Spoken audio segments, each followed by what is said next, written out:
Right. Welcome to the 44th episode of the ESOU podcast. Joining me as always is Olibo, and today our special guest is Frostbreak. And this is kind of the part where we ask you to introduce yourself. And I'll actually bring something up with Olibo after you do so. Sure, sounds good. So, hello everyone. My name is Frostbreak. I started playing Elder Scrolls Online about 2 months ago. Accidentally went a little viral with the first episode. I got like 200,000 views in like a week and a half or something crazy. But essentially, my goal is to 100% complete the Elder Scrolls Online in chronological order, starting from base game, which was released about 10 years ago. And each time I step foot into a new zone, I have a bunch of challenge kind of things I put on myself, like I'm permanently locked inside and I can't leave. And I try to 100% complete the zone guide before I'm allowed to move on. I come from Skyrim, so I've been playing single-player Elder Scrolls games since I was about 8 years old. But as a huge fan of like the world and like the lore, I wanted to give ESO a solid try. I'm new to the game MMO as a whole, but I did try it back on PlayStation when it launched. But I just ended up quitting, after a couple days. I couldn't really get into it. But so far, I've fully completed. 100% completed the Aldmeri Dominion storyline, all the zones, and then I'm just now editing my Cold Harbor video, which should be up around this weekend. But that's my quick rundown of who I am, and yeah, any of that sounds interesting, feel free to drop by. Okay.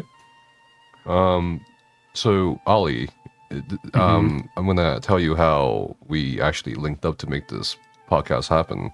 Frostbreak actually reached out to me on one of my YouTube. I think it was the podcast with Steady Eddie, in the comment section, and Frostbreak said, "Yep, as a new player or content creator, I love that you reached out, by the way, and I love that. Okay. Yeah, I mean, not a lot of people do. Yeah. I don't know if it's like like, yeah. I don't know if we're like intimidating or if it's just like, I guess people just don't want to talk to us. But as a new player content creator, I've been enjoying your take on ESO. You seem to be my antithesis, and I love this fact too. I would love to talk to people who just like don't agree with me, because I think that's there's some beauty in that. In regards to the opinions I have on playing ESO as a brand new casual player, I think it's pretty valuable to understand the other side of the coin when you make opinionated content, and I find your stuff very direct on what you like or don't like. I'll admit I don't often get to converse with ESO veterans. Most of my audience doesn't play ESO or quit ESO, but I value that insight.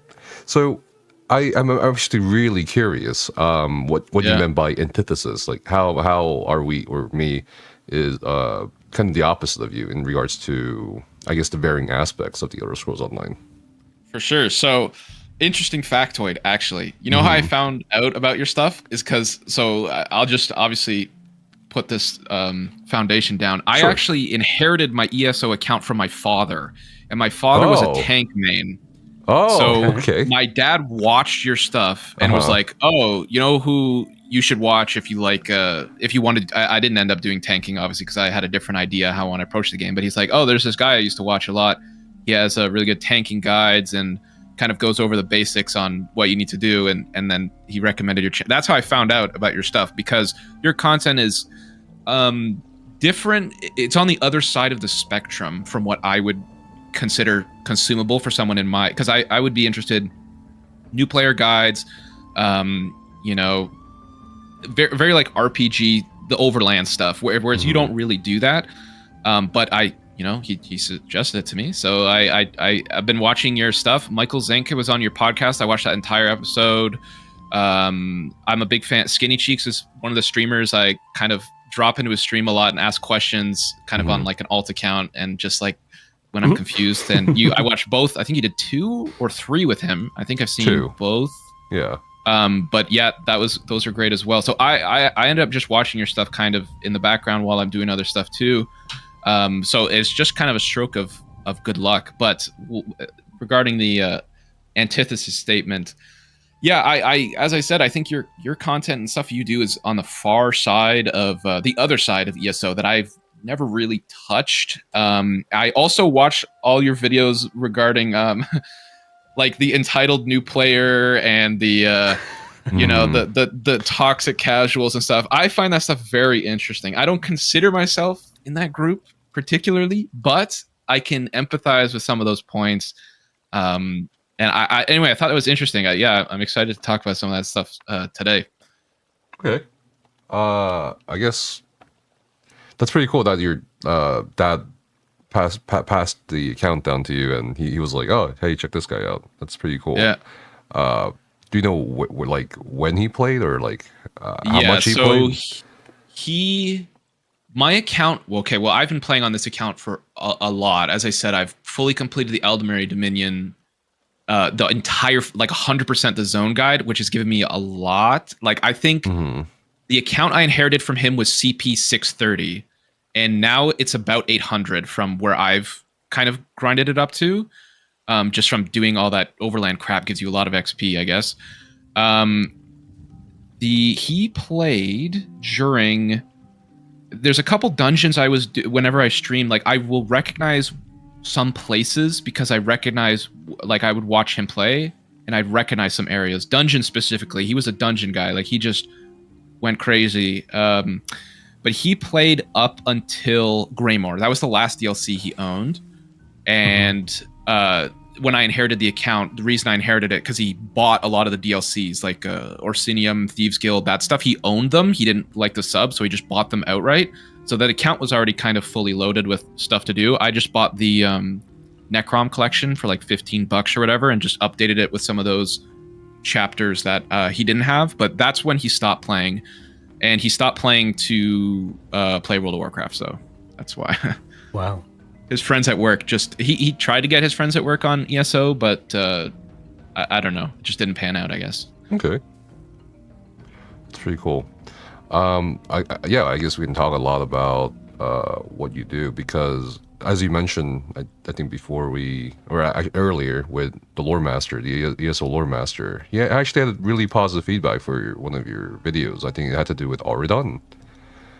And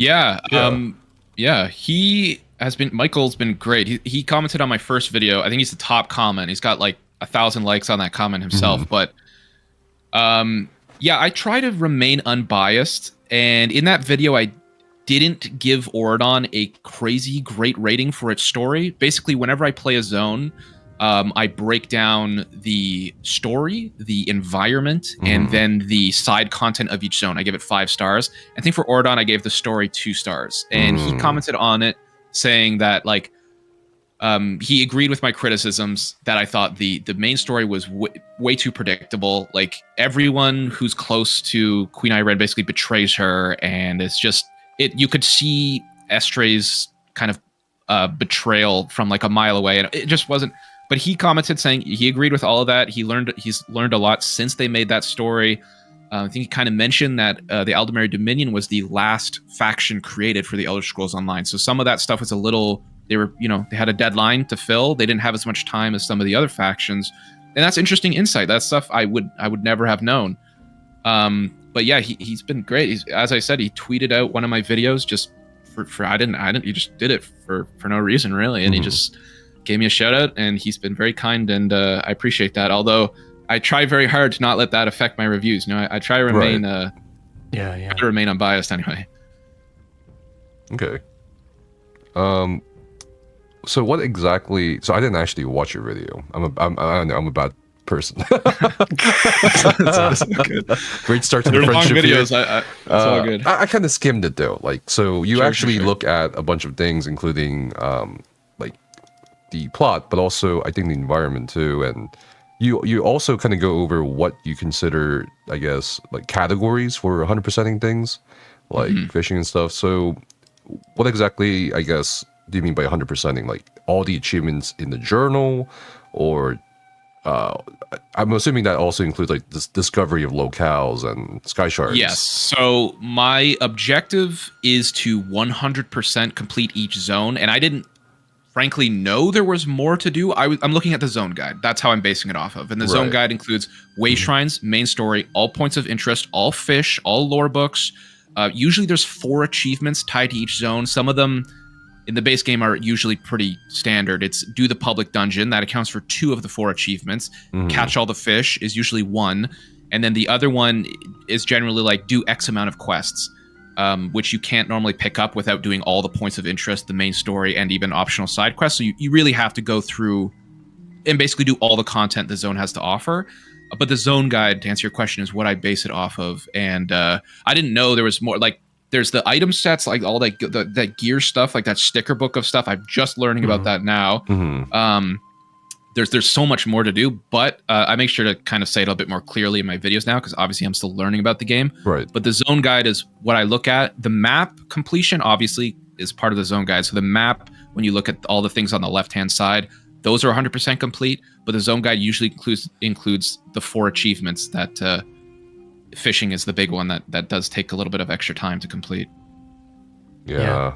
I know some people try and get the antiquities as well, like doing them multiple times to get all the codex entries as well. That's another one. I've heard about that. So I lock myself in each zone, so I'm not allowed to leave, and I'm trying to do it in chronological order. So I haven't been to Skyrim. I don't know. I've heard about the antiquity system, but I haven't got to that point in the order that stuff has been launched. So I would like to try the antiquity system, but per my rules, I would have to, I think the Skyrim one, I have to do Morrowind, then Clockwork City, then Somerset, then Elsewhere, then some dungeons or something, and then Southern. There's a bunch of stuff I have to do beforehand, and I try to do my research and make sure I don't spoil myself on the story.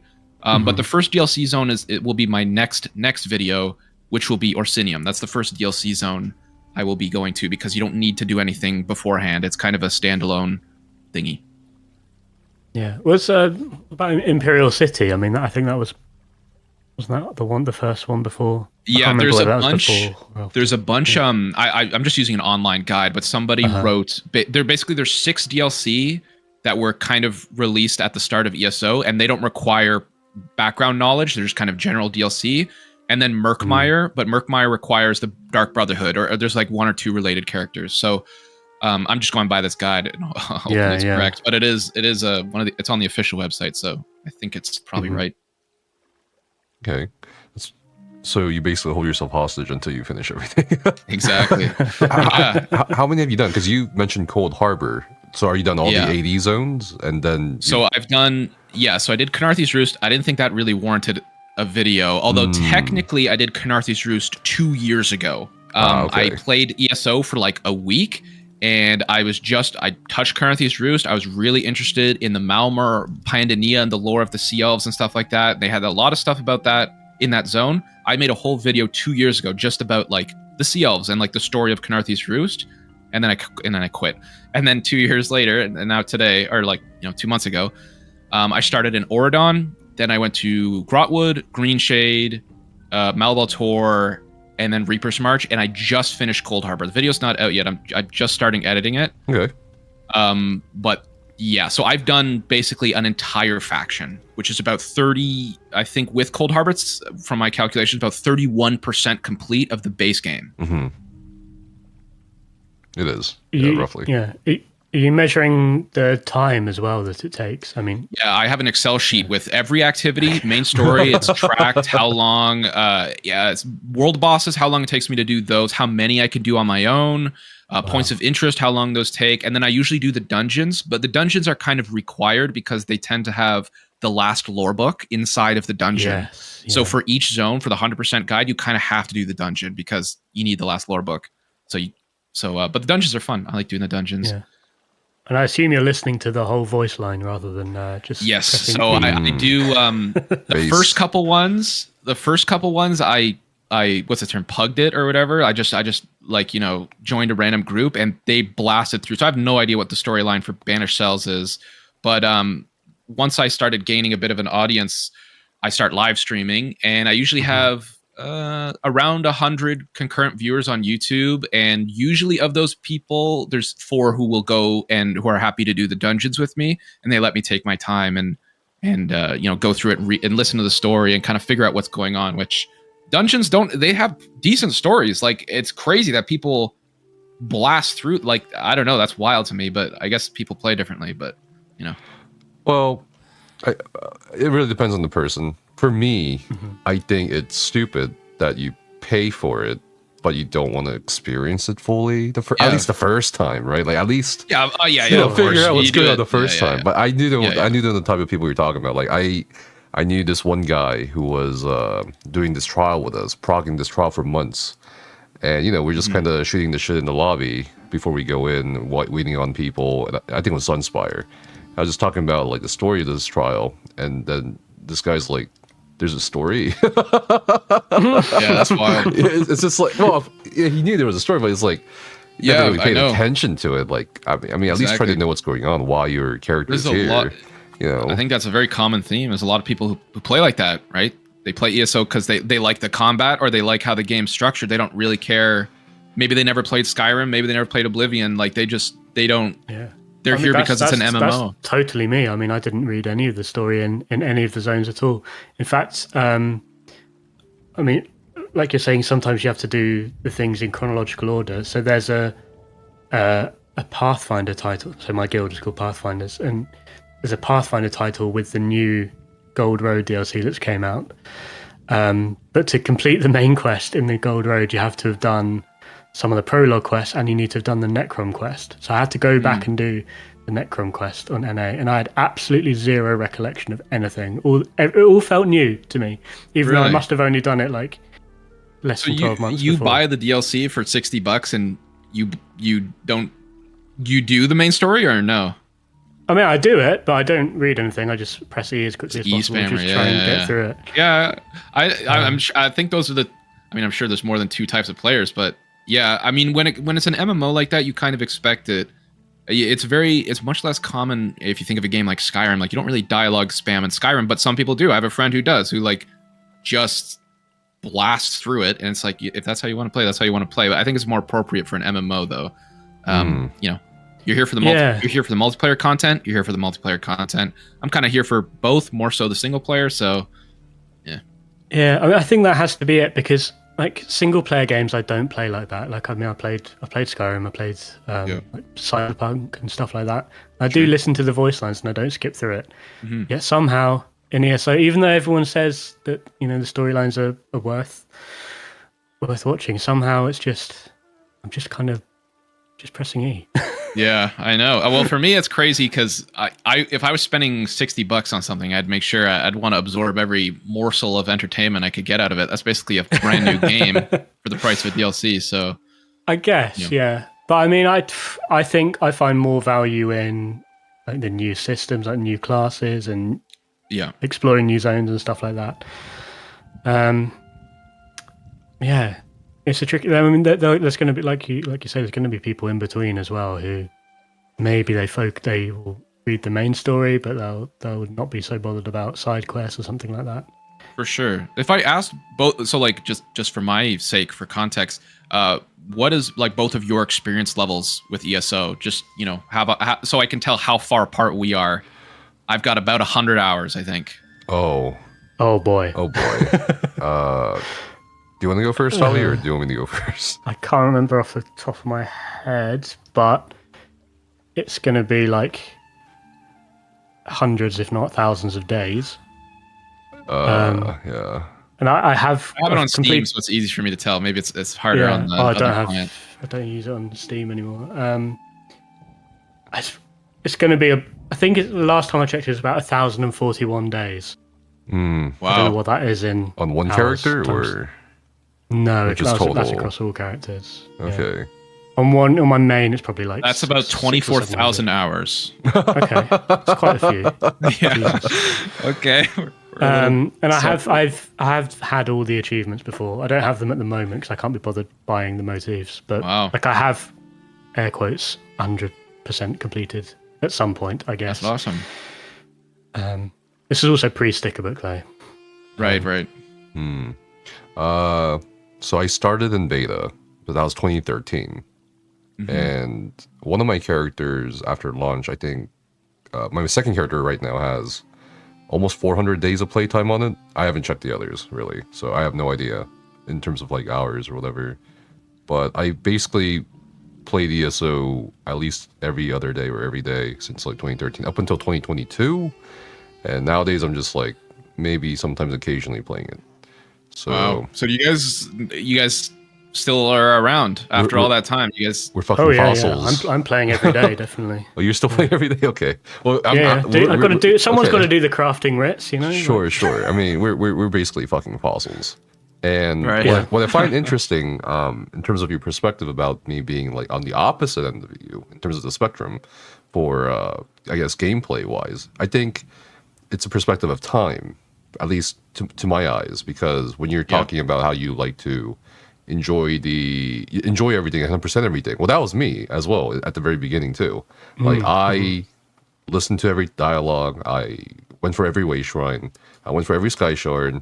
I did every quest in the base game, and more after that in DLC zones. And it just kind of, I mean, at a certain point, it went from more of a Skyrim / single player or like cozy experience to a much more broad MMO experience, at least for me. But so I feel you're catching me at the end of my life here. yeah, for sure. Yeah. No, I get that as well. I mean, that's definitely my experience. When I started, I did start playing it a lot more like Skyrim, and having to think about every single quest and every fight, and not having the way shrines necessarily, and doing a lot of riding. And I mean, in fact, when people come onto stream and ask like, how should I start ESO, I always say to do the quests and enjoy them whilst you're still untainted by the toxicity that is being an MMO player, I guess. Yeah, I mean, that's interesting. That's the exact opposite of how I started the game. Every time I tried to pick it up in the past, I played it on PlayStation when it came out. Like I bought it at EB Games for like $40 or whatever, and I put it. It was a disc back then, back when you had discs to play games.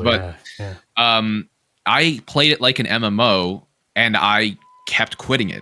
It wasn't until now that I started playing it like a single player game, like an RPG, more than an MMORPG, that I've started to appreciate it more and stick around for longer. Maybe just the way you've been describing it sounds like most players kind of start the way I am now, and then they transition to, 24,000 hour veterans. I think so. Yeah. I mean, I put out a poll for my channel, 2,000 votes, and I said, if you see my videos before, I just want to get test the waters out here. Do you actively play ESO? So I had 5 categories. First one is I'm an avid player. The second one is casually log in for daily rewards or whenever you feel like it. Third is you used to play, but you don't anymore. The fourth is you've tried it in the past, but you just never got into it. And the fifth is never at all. And I have 62% of people are in the bottom 3. They don't play ESO anymore. They never played ESO anymore. And they tried it and they gave it up, which is interesting that my audience, over half, do not play the game. Whereas I assume that's completely the opposite for most ESO content creators. I would be surprised if there are many that do, but basically people who didn't like the game but still want to kind of hear about the story or whatever, they, I guess, tend to gravitate towards my videos, which I think is interesting. I only have about 40-something% of people who actually play the game. Yeah, that is very interesting because, I mean, again, my audience is quite small, but most of the people that watch mine and even Nephis' content, I would guess, are people that we know in game as well. Like we've played with them, or they're people that we know play ESO like every day. They're active players. Yeah. Yeah, but I mean, I guess maybe that makes sense though, because if you're interested in like the end game, hard mode, that kind of thing, you're probably already playing the game, right? Whereas those entry level players or people that haven't necessarily played it before, they would tend to gravitate to something that would suit them better. Yeah, for sure. And if you'll allow me to transition here, I'd be interested in hearing your thoughts on kind of, as people who have as many hours as both of you do, what percentage, if you had to ballpark it, do you think are casual ESO players versus like veteran? I don't know what you would classify as veteran. But what percentage, what do you think? Is it 60-40, 50-50? What do you guys think? Well, I guess I think yours will be different to mine, Nefas, definitely. Okay. If you do more content. You only count down from 3 to 1, and we just blurt out numbers at the same time. Well, how many casual players we think have? Yeah, give me on the count of 3 the percentage you think are hardcore. Right. Like what percentage? All right. A hardcore. Yeah, the percentage of hardcore players, and I'll assume the rest are casual. Okay. Ready? 3, 2, 1, go. 2%. 90. What? 2%? Hardcore? Yeah. Yeah. 90%. I reckon. Yeah. Hardcore. Yeah. What do you mean by hardcore? Well, okay. People that can do like veteran hard modes. And stuff. Okay. I mean, maybe not. Interesting. I disagree. But sure. Very different opinions. But I think it's I think it's different from for our. Cause you're making guides and stuff, whereas I'm just streaming trials mostly. Sure. But I don't mean your audience base. I mean the community of Elder Scrolls Online as a whole. Oh, okay, fine. That's what. Yeah, like the player base. Like, 2%. Okay, fine. Okay. Yeah, that's. I was so confused. Sorry. I was like, what? What are you I thought you meant smoking? percentage of our player. No. Okay. No. Yeah, no, I'm on board with you now. Oh, yeah. Okay. That's interesting. 2%. You think? Because like I don't know if this is. I don't know if this tells anything about ESO's difficulty, which I do want to talk about at some point, but. I accidentally queued for veteran dungeons. I was under the impression veteran dungeons were meant for max level characters. So once I was done the normal dungeons, I queued for veteran. And again, I only do the dungeons in the zones I've been in, which is Banished Cells, City of Ash. You know what I mean? Like just the ones that are in the base game on my way. That's like lore appropriate for me to do. And I did not find those harder. I have not died in a veteran dungeon. I've played many MMOs in the past, so I'm familiar with mechanics, right? But I just found them longer. Some of them I didn't do on stream. Some of them I just accidentally queued up with a group of 4 people, and I don't know. Are the base game veteran dungeons much easier than like some of the other stuff? Yes. Yeah. It has not aged well. Oh, okay. Interesting. Yeah. It's quite strange how they have tried to revisit them, but I guess power creep does. You notice it a lot more in those base game. Yeah, it could be, and that leads me to another question I want to ask. So I did write down some stuff that I get some comments on. And I just wanted to get your opinions on, but just because we're on the topic. So I play an Arcanist, specifically the tree that does damage, I suppose. And people have told me when I said, "Oh, I did veteran, dungeons. I didn't find them hard, or I find the Overland content way too easy." People are saying it's because I'm an Arcanist. Like if I wasn't an Arcanist, it would be a complete different experience. Is that what do we think? You guys think that's accurate, or there's some truth to that? Yeah, I mean it's the newest class. It's probably it's kind of got everything on it. It's got like your main skill is like a heal and a crowd control. I'm not super great with the combat. I use 1 bar. I use 3 abilities. I actually have a slot empty most of the time, but I use I use the tentacles. I use the one that makes my weapon glow. Like it gives it a cool outline, and then I hit tentacles until I have 3 triangles, and then I beam. Yep. That's all I do. That's all you need on an Arcanist. That's all I do. I literally it does everything. My number 4 just blank usually. There's nothing in there. Yeah, I would say just like Elliot, there's some truth to that.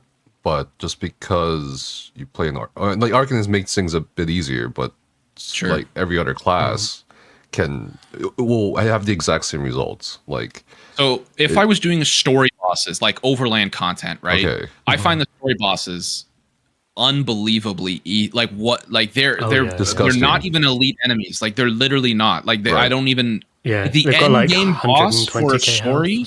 Yeah, the end game boss for a story, I can just auto attack to death. And people tell me that it's like a lot of times people tell me that the Arcanist has something to do with it or whatever, but like I don't know. Like that's a different can of worms. But if you guys want to talk about Overland content, I would love to discuss that with you. What you guys think about that?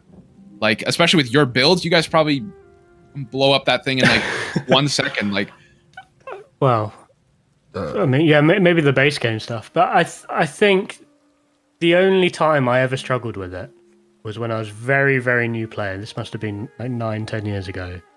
And I think I was running like a tank build that had 0 damage. And I think I didn't even struggle with it. It just took ages.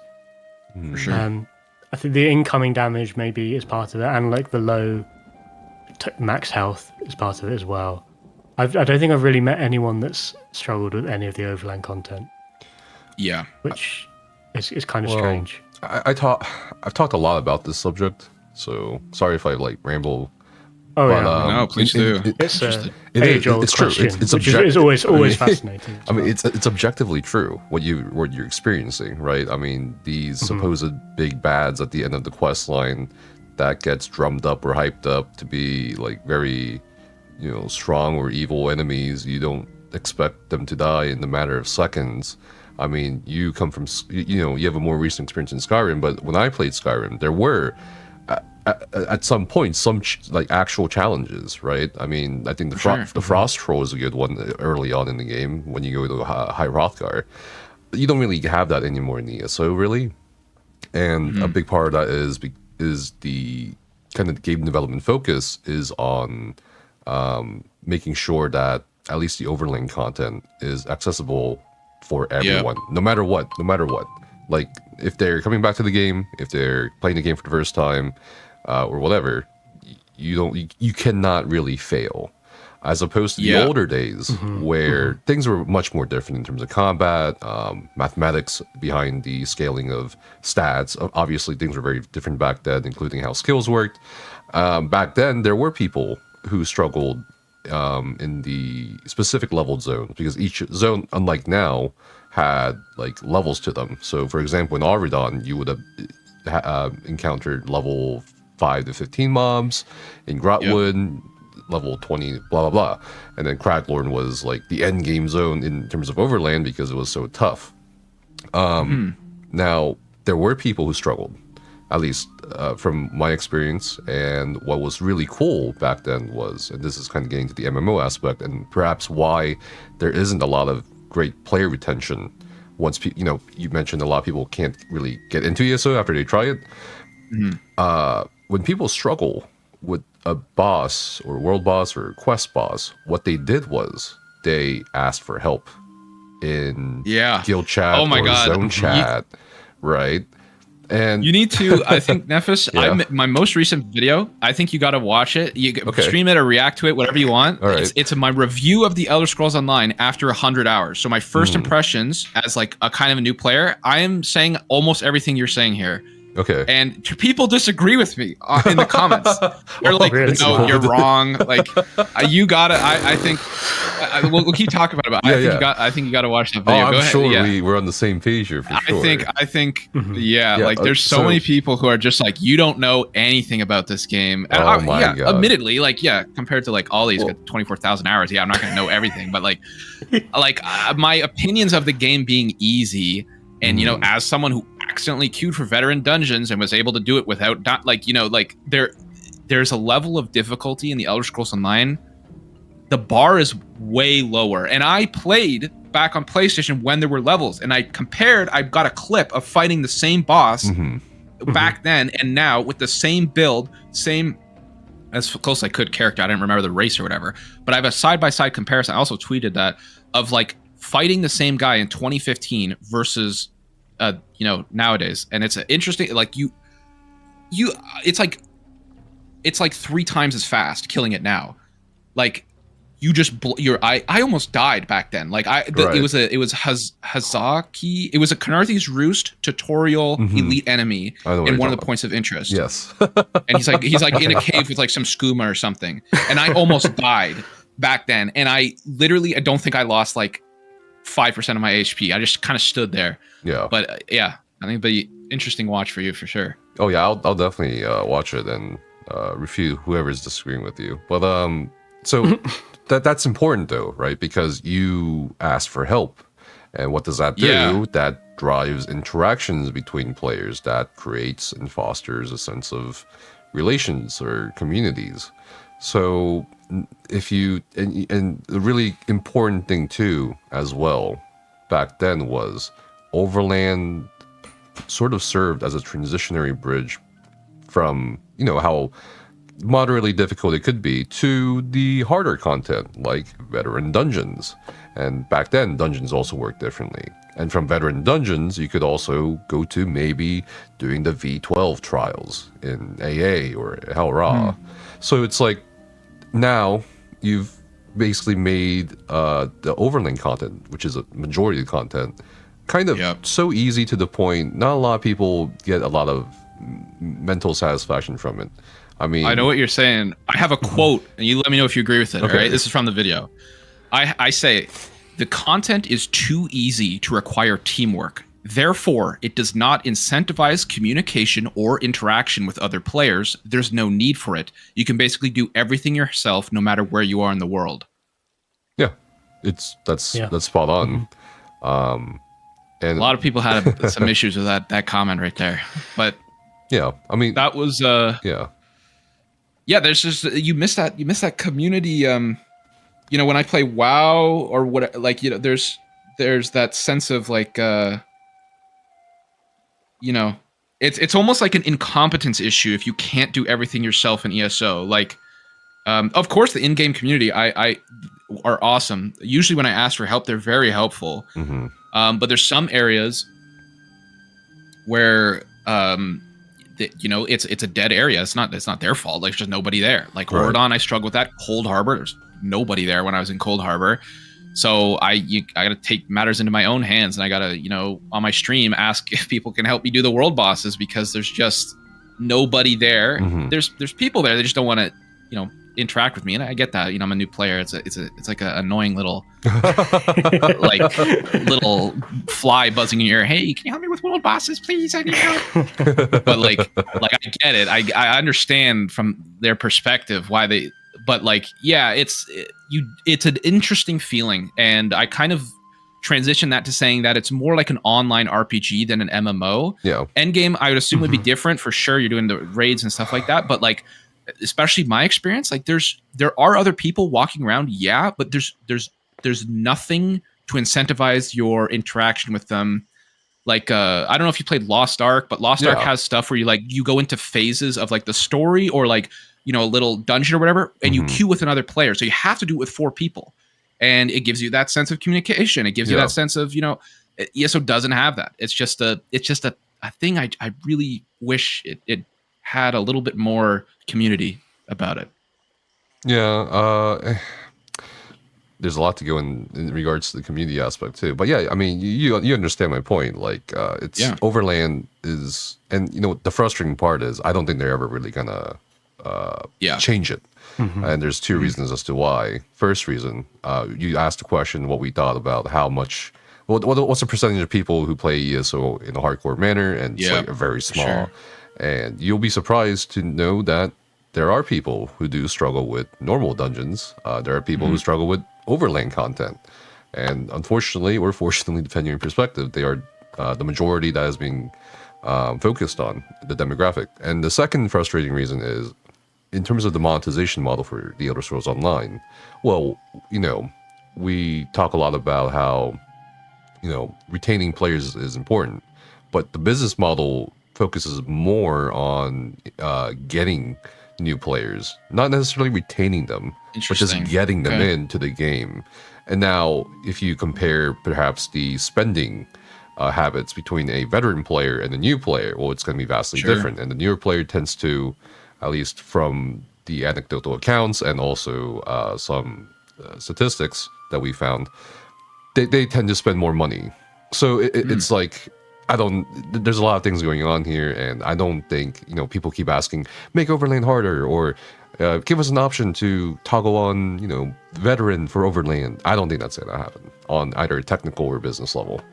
So that's the frustrating part for me. Yeah, that was one of the things I suggested in my video. I was like, Lord of the Rings Online, which I also played, it has something called landscape difficulty. And it's exactly that. It's like you load in, and there's 10 options. You pick 10 is the hardest difficulty you can possibly do, and 1 is, your regular experience. And the further you go down that list, the more XP you get, the better chances at better loot you get. You get achievements and titles. You get all this cool stuff. And since ESO's already scaled, I'm no game developer, but you could just slap on like a coefficient in front of all the mob interactions in the entire game. It would work. Like mathematically, I don't think it would be that hard. Everything's scaled. Slap on a, it has double the health. Slap on, it does double the damage. Like on everything. Like you could, I don't know. No game developer, as I said, but like I feel like ESO's got in a good position. They could implement that if they wanted to. Sure, they could. Or even like debuffing yourself maybe is probably even easier. Absolutely. I've started making my character naked before I walk into the room. I take away all my gear. I strip myself. No gold, no gear. I pick up white garbage on the ground for loot that's like under-leveled for me. That's like, I think when you pick up loot, it's like CP 140, not 160. So it's like a little bit worse. I'm wearing heavy armor. I'm carrying a mace around. Like I do. It's a fun part of the challenge, and it definitely does increase the difficulty a little bit. But basically, I can only work with gear that I can scavenge in each zone. And as I progress, that becomes set items. That becomes the overland sets.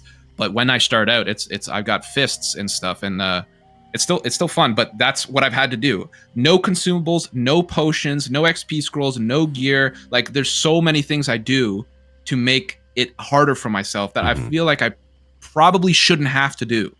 Yeah, you shouldn't have to do that. It's just game design at a certain point. And this kind of ties back in with what we talked about earlier with your poll, right, of roughly 2,000 people saying they don't play ESO much or at all or never have.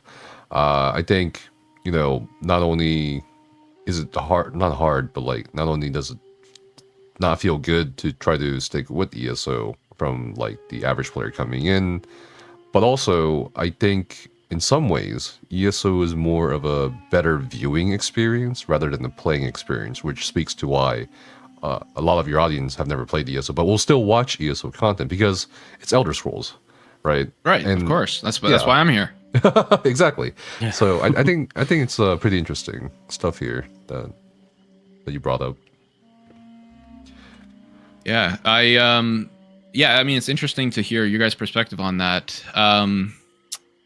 There's definitely a lot of mixed feelings, I'll say. I tend to see, and I do comment about this in my video as well, but I say that I've never seen people hate this game more than any other game there's people who hate ESO.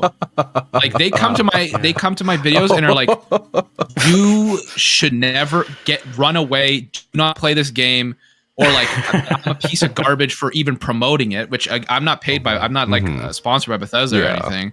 Like they're like, why on earth are you playing this game? Or like I get people who are like the other side of the spectrum is I get like old heads who are like, if you haven't played Morrowind, you are not an Elder Scrolls fan. You don't know what you're talking about. I get that all the time too. Right. And I'm like, okay, I was barely born at the time Morrowind came out. Like, let's cut me some slack here, okay? Those kinds of people do exist. And the funny thing is they probably still play ESO or they just I don't know. Yeah. You see them in zone chat. A lot of them probably still play ESO and don't like to admit it, but some of them don't, and they still comment on the ESO content because I guess they just can't let go. I mean, if you don't like the game, just whatever. I would move on, and that's What's the term? There's like a literal, like a literary term for somebody who has something too invested in something, so they have to. The sunk cost fallacy.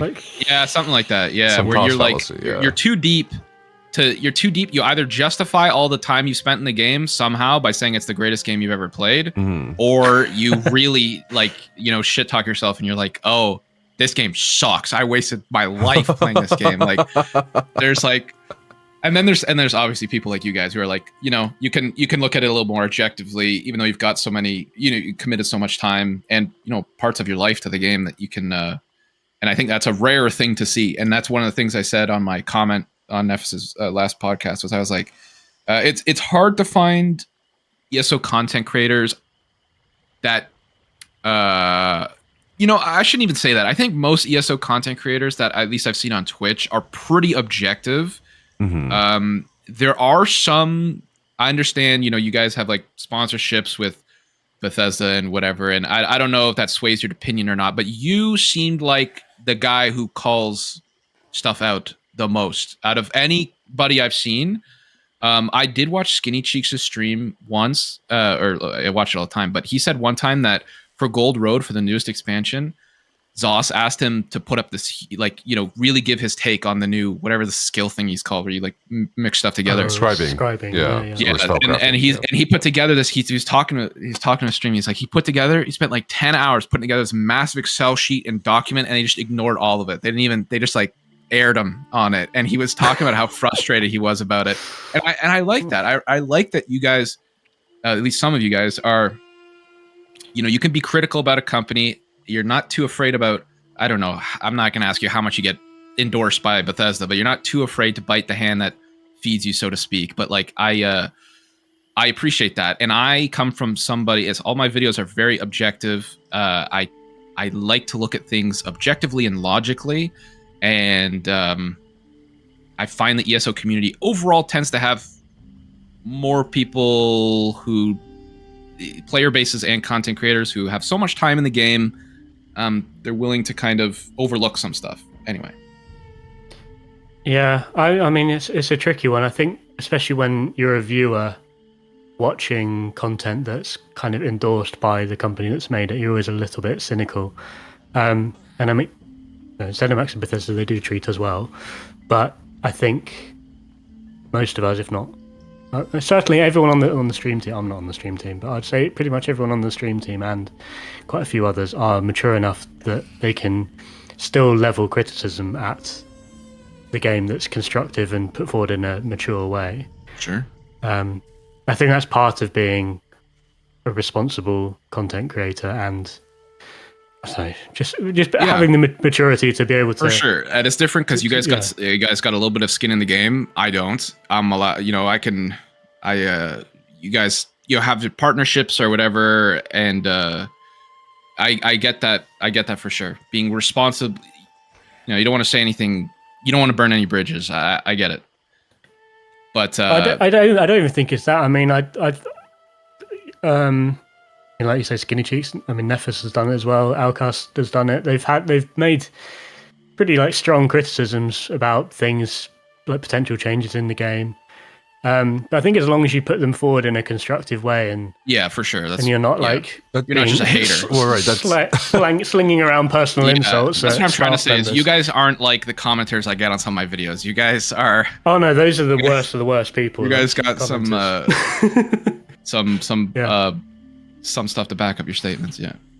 Well, I mean, we can actually talk about the sponsorships and all that if you want. Sure. Yeah. So. With sponsorships, most sponsorships, at least that comes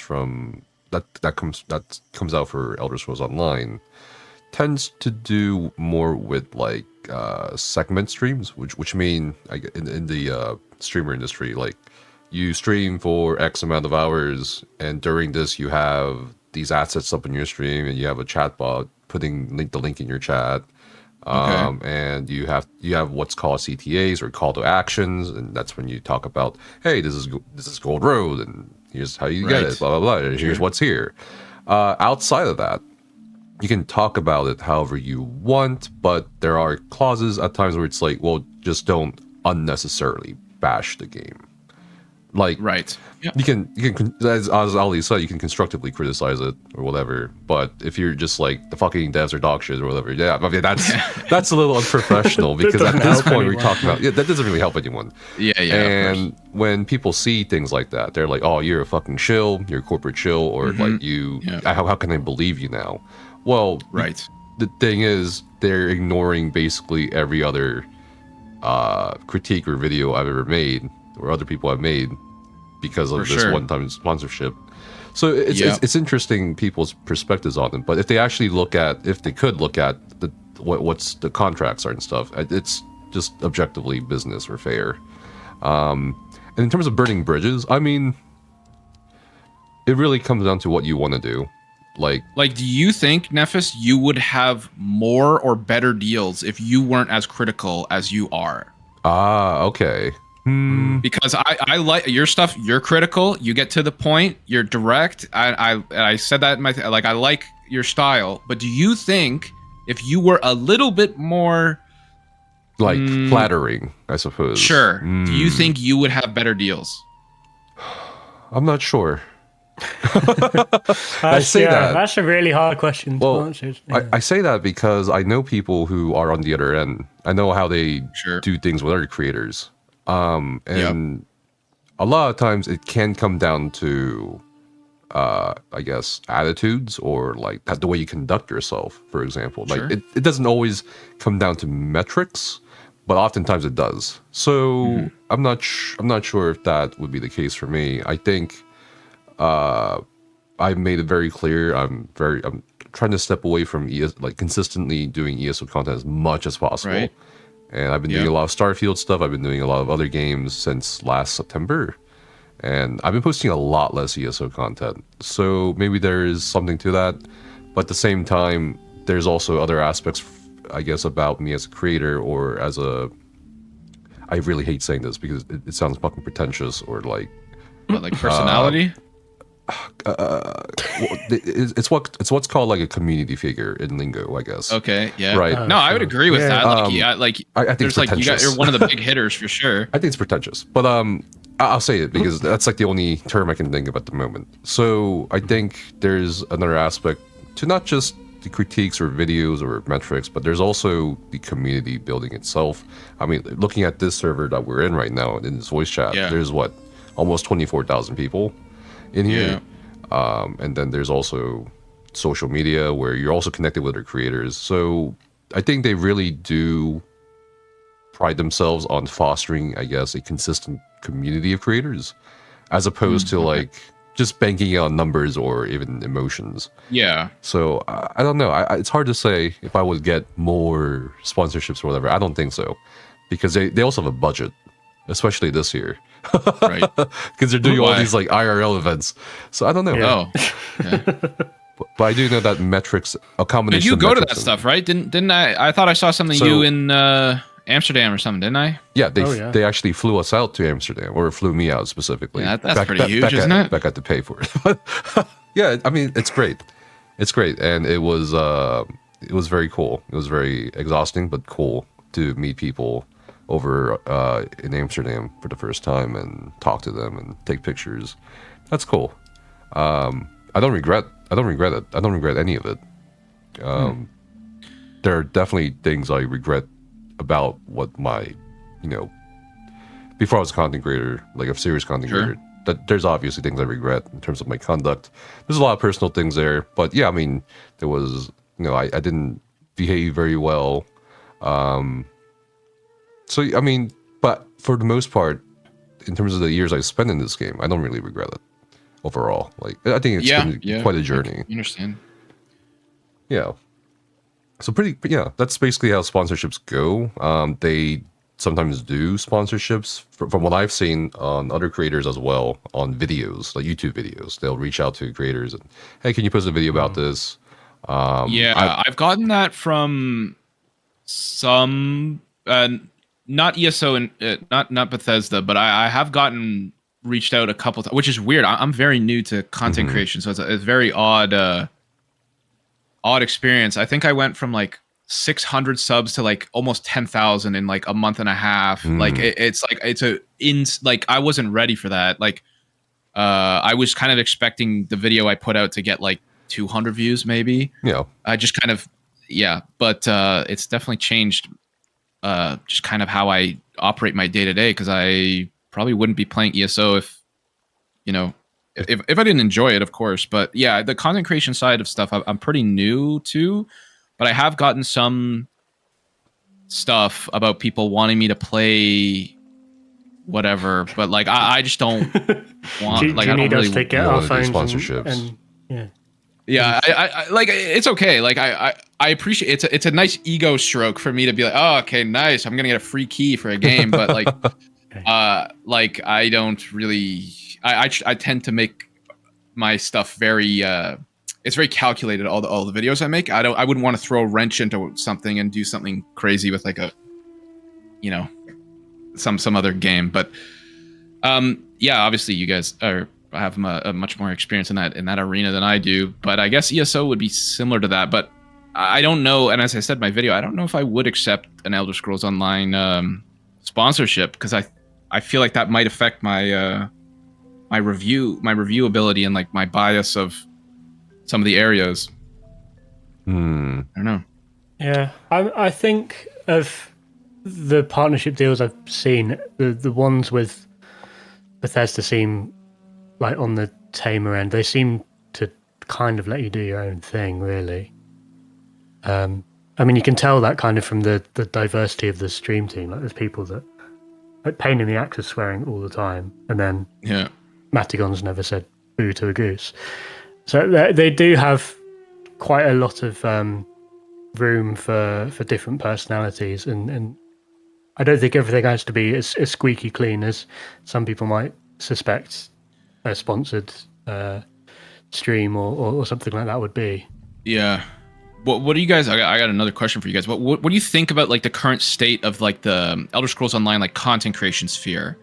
Because I get a lot of I will admit, like, the stuff I do is fairly unique, and that's part of the deal that this is a 10-year-old game. Most people have played like a decent amount of it. Like, I'm bringing a perspective that most people can't, even if you wanted to like replicate. Which there's 2 channels out there who have credited me, and they've started doing the same stuff I have. But it's an interesting. What do you guys think about the content sphere? Because ESO's content sphere is much more active. I finished playing SWOTOR, which has a couple big ones, like 2 or 3 channels. But ESO, I feel like, has a much more solid community. But the content, I'll wait to see what you say about before I give my take on the content that's out there. Do you mean the content space or content sphere in terms of popularity, or like the type of content? Just like the stuff that's being published about the game. Like in my opinion, there's like 3 types of videos about ESO. There's patch note reviewing. Yes. Builds. And then like, should you play ESO in 2024? Whoa. What about guides? Yeah. Oh, that kind of comes under builds. Is that under builds? I guess. Yeah. I mean, I guess. Yeah. Okay. I would give you. So like, obviously the veteran, like, if you did like a trial guide or something like that, that's not something I would ever like. That wouldn't get popped up on my feed because that's just not stuff I watch. But you're right. Guides are definitely maybe there's 4 categories of content. But I was just wondering. So what do you think about? What do you think about that stuff?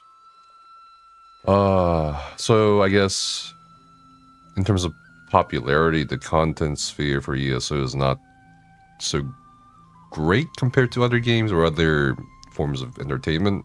Even the devs know about it. That's why, the studio director at both Amsterdam and GDC said, yeah, we're not a mainstream MMO or mainstream game, but we're happy with what we got, basically, is what he said. Like, I would have always considered ESO one of the top 5 MMOs. Like, you've got who I just watched a video. Somebody made a video. He like superimposed himself into a RuneScape background, and he was talking about the MMOs, and he had like, but like RuneScape's up there, WoW's up there, Guild Wars 2, Elder Scrolls Online, and then like something else. But like I kind of always thought Elder Scrolls Online was one of the biggest. But I suppose we don't, or maybe obviously the developers, or as you said, the staff would have a better idea of how many active players are really playing the game. And maybe it's not as popular as I thought it was. Yeah, I think there's a huge difference with ESO compared to other MMOs in the amount of people that play it compared to the amount of people that watch it. Like, I would say there's a lot of people that play ESO, but in terms of actually watching content, there's not as many. Like, the percentage is lower. So maybe let's say like 5% of people that play ESO also watch ESO content. Whereas for other MMOs, I think that's a lot higher. I think that's partly due to like the way you can sort of single player ESO and treat it like a Elder Scrolls 5.5 if you want it. Yeah. And those kinds of players maybe aren't necessarily looking for build guides, that kind of thing. Should you play ESO in 2030 or something? I mean, yeah, I mean, in terms of in terms of like viewership, it's very easily proved that if you make non-ESO content, you end up with more viewership. That's basically what it comes down to, I guess, for a creator. I can't name a single ESO creator that got to I guess a viral point just posting ESO, if that makes sense. So, yeah, it makes sense. And in terms of sorry, go on. Yeah, I was just gonna say you guys been in the sphere a lot longer than I have, so it's a interesting perspective for sure. I would understand the anomaly that I am, that I guess I just got lucky, but no, I get it. It's a little bit more of a stagnant like online, there's not like I tried to think about how I would approach the Elder Scrolls Online from transitioning directly from Skyrim, like a single player game, like trying to play it like a single player game. But I obviously for ESO, 99.9% of the content is relevant to people playing it like an MMO. Like there's not really too many people who are doing like story videos, and if they are, they're like Fudge Muppet. They're the Elder Scrolls guys who are making, they're the big ones who are making it, and they talk about ESO sometimes, but they're not ESO content creators. Like, you know what I mean? Like they're just kind of Elder Scrolls in general. And there's a couple big ones out there that have like, 200, 300, 400K subs. But yeah, it's interesting. Your perspective. As for the type of content, you mentioned like 3, maybe 4 different types of content. I'll say it's very dry. I mean, there are more types of content, by the way, but those tend to not be as popular. I mean, compared to like, should you play ESO in 2025? Right. Or oh my God. top 5 things you should not do, or immortal 15 mistakes I should have avoided. Immortal, invincible, fucking 20-inch penis I get build. it. You know what I mean? So it's like, there's that type too, but there's also the less popular types like PvP videos, or even like housing tours, raid they're the best, videos, or like trial achievement videos. Not when I was consistently raiding and going for world records or sword pushing, the viewership on those videos was incredibly low compared to other types of videos I could make, like build videos. And the problem with build videos, or just like videos like that, or guides in ESO, is it's the same shit over and over again. And as a creator, you're supposed to create things, not just regurgitate your own vomit. But also, like, no, I mean, it's true. That's why a lot of people I know lost passion for it. But also, to a certain point in time, at least up until about 2022, there were some pretty wild combat swings or changes. So you make one build for one patch, and then 3 weeks later the PTS comes out, and you have to remake that build. I mean, it's gonna burn anyone out. I've heard about that. It's gonna burn anyone out. It's burned so many people out.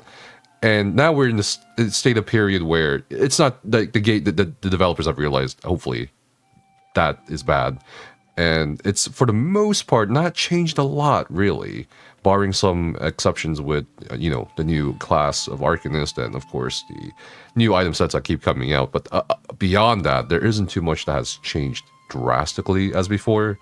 So I think we'll probably see a resurgence of build videos, maybe sometime in the coming months. But you're right, it's a bit dry. There are attempts by people to make it not dry. Steady Eddie, the guy we had on last podcast, he talked about doing satirical things for ESO.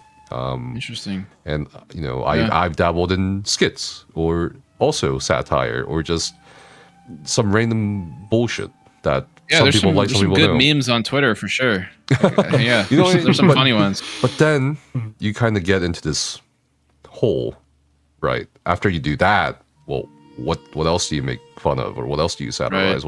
It's the same thing after that. It's the same thing over and over. It's hard to be more original. Same discussion points, like our discussion about how Overland is easy. Oh my god, it's like probably the 5,000th time we talked about it, right? Yeah, I imagine. So it's like the same day over and over and over and over. Now, scribing, the reason why I like it is it's introduced something much newer, for in ESO. So it's like, well, what is it? It's spellcrafting basically, but much more restricted because it's an MMO still in some sense. Right. And even then, I think the novelty is quickly wearing off with some people for now until they add more things to the system, because it doesn't really cover the entire combat system. It just covers some skill lines or some skill line related skills. So it's like, oh, okay, well, right. Eventually, because I'm talking about this from a content creator perspective before people get mad at me, right? For the average player, for the people who like just want to play the game or chill, cool, it'll be whatever, because you can still enjoy it. But when you play a game and you try to cover it from a creative perspective, it becomes a completely different ball game. 100%. It's just you just find that there's a huge difference between playing it as a creator and playing it as a player. 100%. Interesting. Yeah, you mentioned a couple things. I actually have 6 questions here, some rapid fire questions. Okay. If you guys would so I get a lot of comments, people telling me stuff. I have no idea if it's true or not. Like literally, like no. Some people are like, that's not true. Or even in stream, I'm like, for example, one thing I figured out is there's no such thing as a class change token. But people were telling me that like I should buy a class change token and change to like a different class. And I was like, oh, that sounds cool. Yeah, I'd try that for the next, once I get to the Daggerfall Covenant or whatever. But then I found out that doesn't exist. So anyway, I have a bunch of stuff, unless it does, unless does it exist? No, but everything's like account wide and you can put it in the bank. So, oh, okay. Sort of. Other than like skill points, you'd have to get your sky shards. Right. But okay, so here's some ones. All right, you guys can let me know if it's true or false, and then elaborate if it's confusing. Okay, so the first one I got, which Neff has kind of already said, is that people tell me I shouldn't commit to a build because ZOS changes the gear too often. Not anymore. Compared to the past, so you can commit to I also just use overlands, and I do strip myself naked every time before I go to a new zone. So like, I don't know why that would. Right. But people just tell me don't enjoy your gear. You're never gonna like. So I don't know. Like they kind of phrased it in a way that I thought I was gonna get nerfed like mid journey in the zone, like some like Grotwood overland set. Like, those people are speaking from the perspective of people who tried min-maxing or have min-maxed or tried to optimize, but then they get screwed over every other patch. Gotcha. For you, so for most people, that doesn't matter. Like, you're doing overland, even for vet dungeons or DLC dungeons, like whatever, or even for the older trials, whatever. Do whatever you want. I mean, it's going to get slightly weaker each patch, probably. Like maybe 10% weaker every quarter or something, but interesting.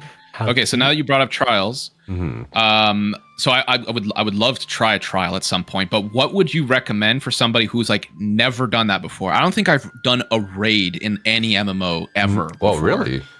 Yeah. Okay. So like, if you guys want to take me on one day, and I'll take you on. Sure. Sure. Like, I would love to try a raid.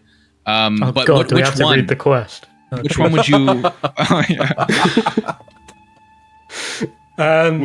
Which one's like super like which one is it like okay like you really can't grief that hard? There is a chronological order to them as well. So Craglorn would be the first trials. Craglorn. Is there one of those, or is there just one in that zone, or there's three? I think which one would you say? Etherian Archive, and then Hellra Citadel, and then Sanctum Ophidia, I think was the. Is there one of those that's just the easiest in the game? Etherian Archive. Okay. You can, that'd be interesting. 12 damage dealers to that sometimes. Right? Oh, really? Okay. Yeah. Like just anticipate that. Like I'm gonna do nothing, but I would definitely love to experience that 12-player. People keep telling me that I can't say anything about ESO until I've tried a trial. So like, all right. Nah, that's not true. Cross that off the list. That's not true. So the other thing I have is that some people say that ESO launched as a PvP game, but the PvP was abandoned for PvE after a few years. So that's why I get like salty comments, is because it's PvP players who are mad. That's a kind of true. It is true. No, it's 100% true. Okay, so not that. Okay, so a big part of the reason why myself and so many other friends I know came to ESO initially was because of the PvP, or the trailers that showcase PvP. You can still find them on YouTube somewhere. And that idea enthralled us, I think. This idea of, oh my god, sieges, we can roll across Cyrodiil, we can take over keeps, we can become emperor. So these kind of concepts were like, oh, that's really cool. So we came to ESO, and then slowly but surely, sometime after, I would say, Orsinian patch, or patch 1.6, it just, like, the attention was very, like, the focus of attention swung onto the more PvE aspects of the game. Huh. Right. So it was a PvP game on launch, like that's what it was advertised. It was a wildly, it was a PvP game, mostly PvP. That's a pretty crazy. That's like New World level shift. They've been trying to kind of, like, I played New World for a bit, like when it came out, and it was like obviously a very heavy PvP game, and then they were like, like 70% of our players don't want to do PvP, and they just, I guess that ESO did a similar thing. They're just like, I'm not sure if I'm not sure if they ever planned it like that, but I think over time, especially up until one Tamriel, they realized there were a lot of systems that were not working at all. In funnily enough, factions, I don't know what, I guess you chose the AD faction, right, for your questing. I was originally whatever the Argonian was, but because Cold Harbor is tied to your faction, I had to get a token to change to AD. Oh, okay. So factions were a big deal back then, so you couldn't see anyone from other factions in the Overland zones. No. You couldn't raid with them in trials, and so there were these systems that really gated people from each other.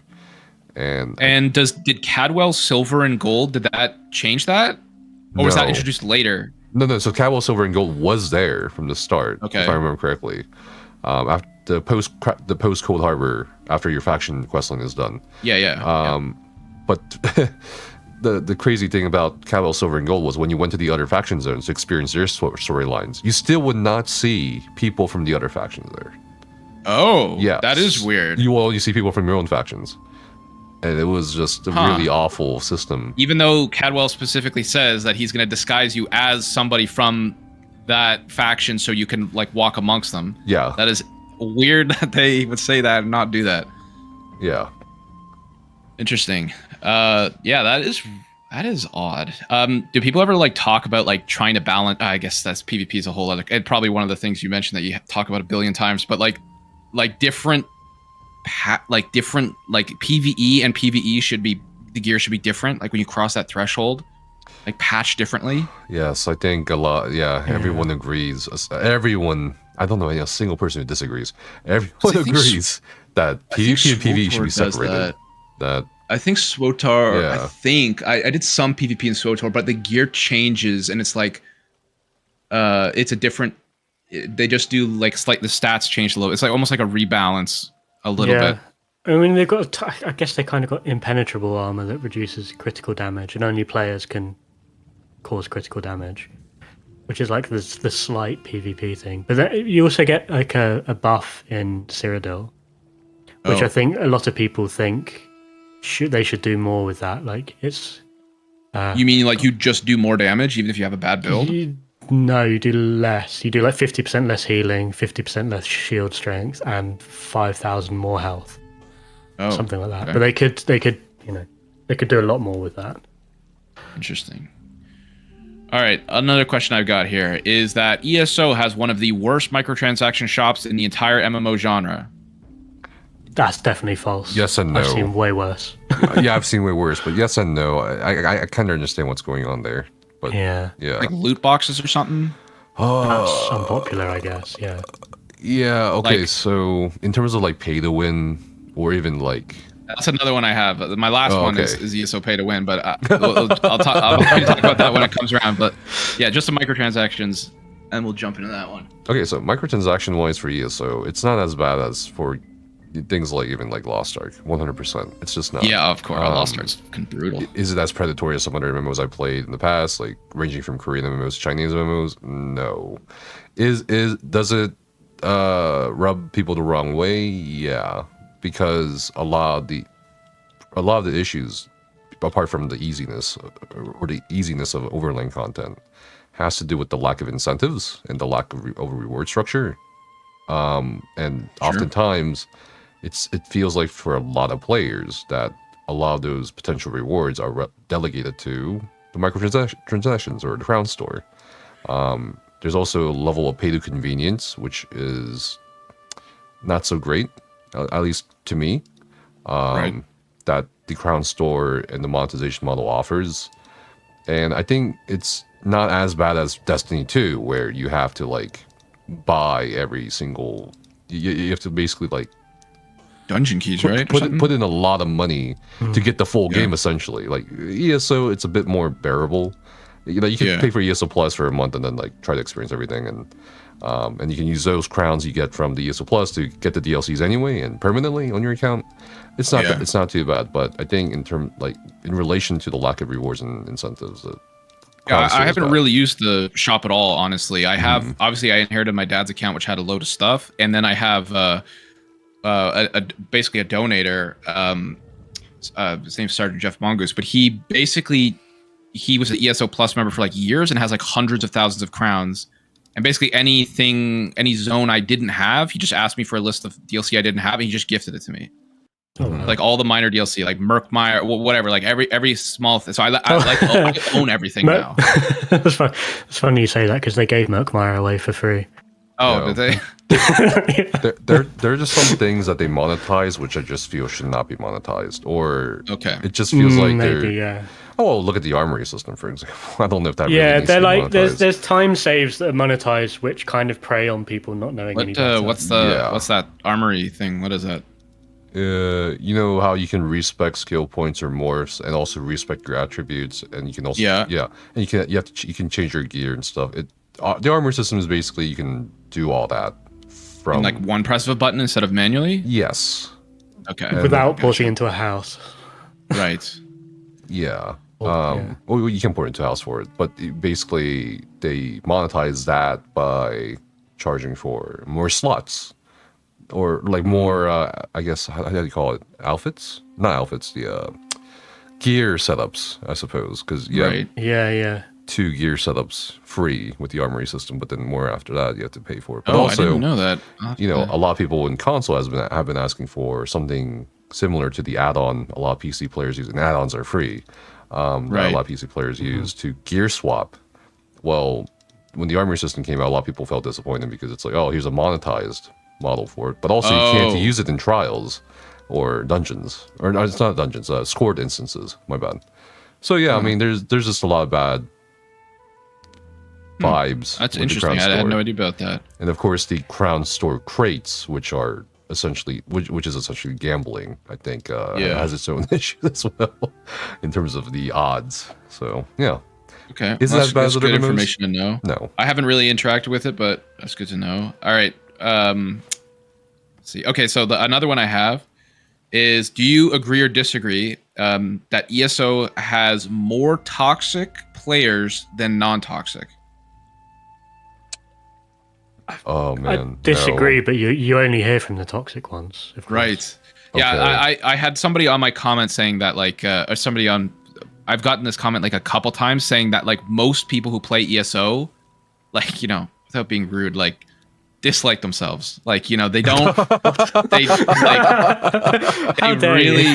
they really push that, like, I don't know. They push that energy outwards a lot, and as you said, I assume they are the more vocal ones, right? Someone agrees with your content, they might not say anything. Someone's like, on the fence with your thing, they might not say anything, but people who disagree will almost always say something, I would assume. At least that's my experience.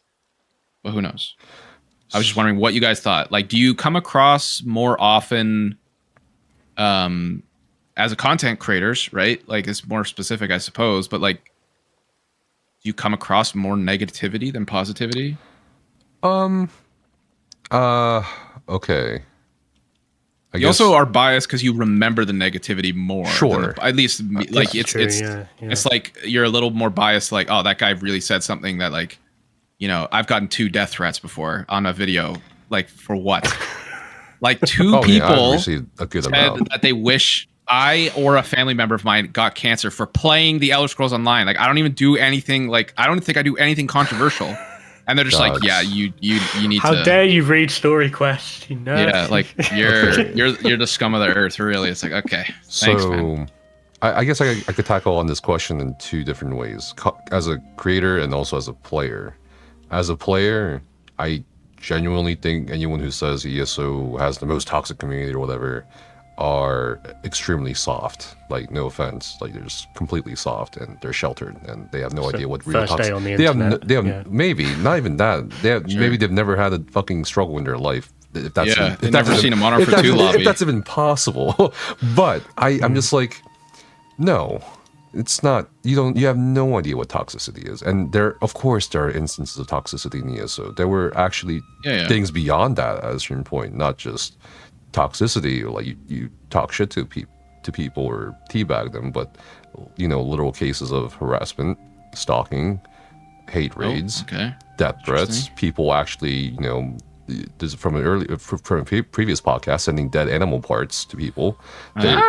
Yeah, I mean, there's been here's the thing, there's been some wild shit in ESO. And unfortunately, I've had to. I assume most MMOs would have had that at some point. I was always part of it. Or when you're playing a game with millions of people, it's gonna happen. Yeah, I mean, so it's like, so of course there will be fucking deranged people. There will be Nazis. There will be fucking idiots. And but overall, if you want to define the ESO community as like a general demographic of players who just kind of chill in ESO. No, most of them are really chill. A lot of creators that come from other games to ESO, that's the first thing they say. They're like, oh, wow, there's going to be... This is one of the most welcoming communities. For sure. I think it's different as well because I create videos. So if you didn't do that, like, for example, my first video, my Ordon video, I was making it. I didn't have anything up at the time. And it was like, the people are so friendly in game. You know, they're always willing to help me. I say this in my video I just put out, but like, people would come up to me and, like, you know, ask me if because I inherited my dad's account, so I had like a high level character. And even now, like when I was in Reaper's March, like people came up to me and were like, do you know what gear is? Like, you know, you might want something a little bit better than what you're running, because they see me running around with like a heavy helmet and nothing else. And they're like, okay, maybe this guy doesn't know what he's doing. But I have nothing bad to say about the in-game community, but I would agree that I think as soon as you start putting stuff out there for people to comment on, it does drive, you know. Yeah. Now, from the creator perspective, I've come to learn a lot of things. The first thing I've learned is a lot of people are way too comfortable thinking they're anonymous behind their fucking monitors. When in reality, they're probably not. I think the amount of death threats and, like, just really bad vitriol I've received since, like, uploading videos that can be opinionated, as you've noticed, is just staggering, unreal. I've actually had to work with some other entities to, like, prevent things. So there is that aspect, but for the most part, it's, I would say, like 70% positive, right? In terms of the comments you get, or in terms of interactions in the game you get as a creator. It's like, oh, hey, what's up? I've also... Yeah, I think so too. Yeah, for sure. I've also noticed that it's a matter of perspective when people are talking about toxicity, in terms of, like, who they're getting it from. It seems to me, and I think it's backed by actual studies of the subject, the quote-unquote toxic, the actual toxic players, when they're, like, lording over people or, like, demanding certain things of players when they're trying to get into endgame or trying to improve, or, you know, basically bashing the fuck out of them, or socially kind of manipulating situations where they're the bad guy for trying to improve, or just try to get into the game more, are people who are actually dog shit at the game, are people who are not actually good at the game. And there's a funny study that we talked about on a different podcast with me and Becca, because there was a whole case of men saying, "Oh, women don't belong in the gaming space." And there's a study out there on Halo 3, by the way, where it's been found that the more misogynistic players tended to be the more dogshit players. And they were more they were more like in the presence of a different male, they were more subservient or like more submissive, whereas the higher ranked players or the more skilled players didn't give a shit. And that's actually reflected in the in-game community in ESO too. Like speaking from the raid lead perspective as well, like as a raid lead, I once had like four women on my raid team, and some people were like, "Why are you being nice?" As if saying that they were not. Yo, yeah, exactly. As if saying they're not good enough. And I'm like, first of all, I don't give a fuck if they like. First of all, I don't get. It's my team, right? I don't give a fuck. Secondly, I don't give a shit what you have between your legs. You just need to be good, and you need to show up for raid, and you need to be consistent. I hope it's a keyboard or a mouse or a controller. Like, and the in-game reflects that. No one gives a shit if you're man, woman, whatever, as long as you play well. But it seems to me that a lot of the toxicity comes from the people. Not saying that like endgame is not toxic or people are not like impervious to toxicity or bad behavior, but I'm saying in general, from what I see, the trend seems to be lying more with the more people in the middle rather than people at the end.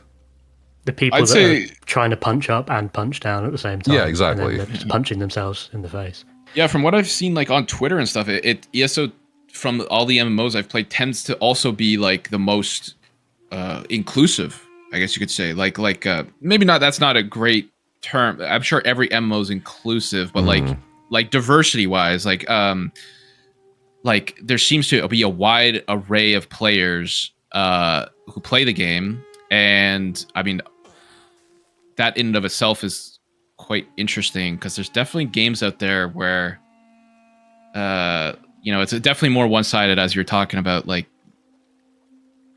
with like not so nice male players, but and I'm sure the fact that the ESO has such a, I think, high female population, I'm going to be honest, like maybe 10 to 15%. Actually, I'm sure I can actually check my YouTube statistic, but like, let me see. I'm going to pull it up too. Yeah, 24.5% of my audience are female. So, that's like, I think fairly high. Like I'm just saying, like, it's very interesting. Yeah, I'd say players is even higher than that. I mean, like the casual PvP guild I'm in, I'd say 80% of them are women. Right. And probably like over 40 as well, I reckon. Yeah, it's interesting for sure. It's like definitely a unique game in that sense, because I can't think of, you obviously don't know when you're just running around the world, obviously, but it's just interesting, just something to comment on. Oh, the way you know is all the female players play male characters and all the male.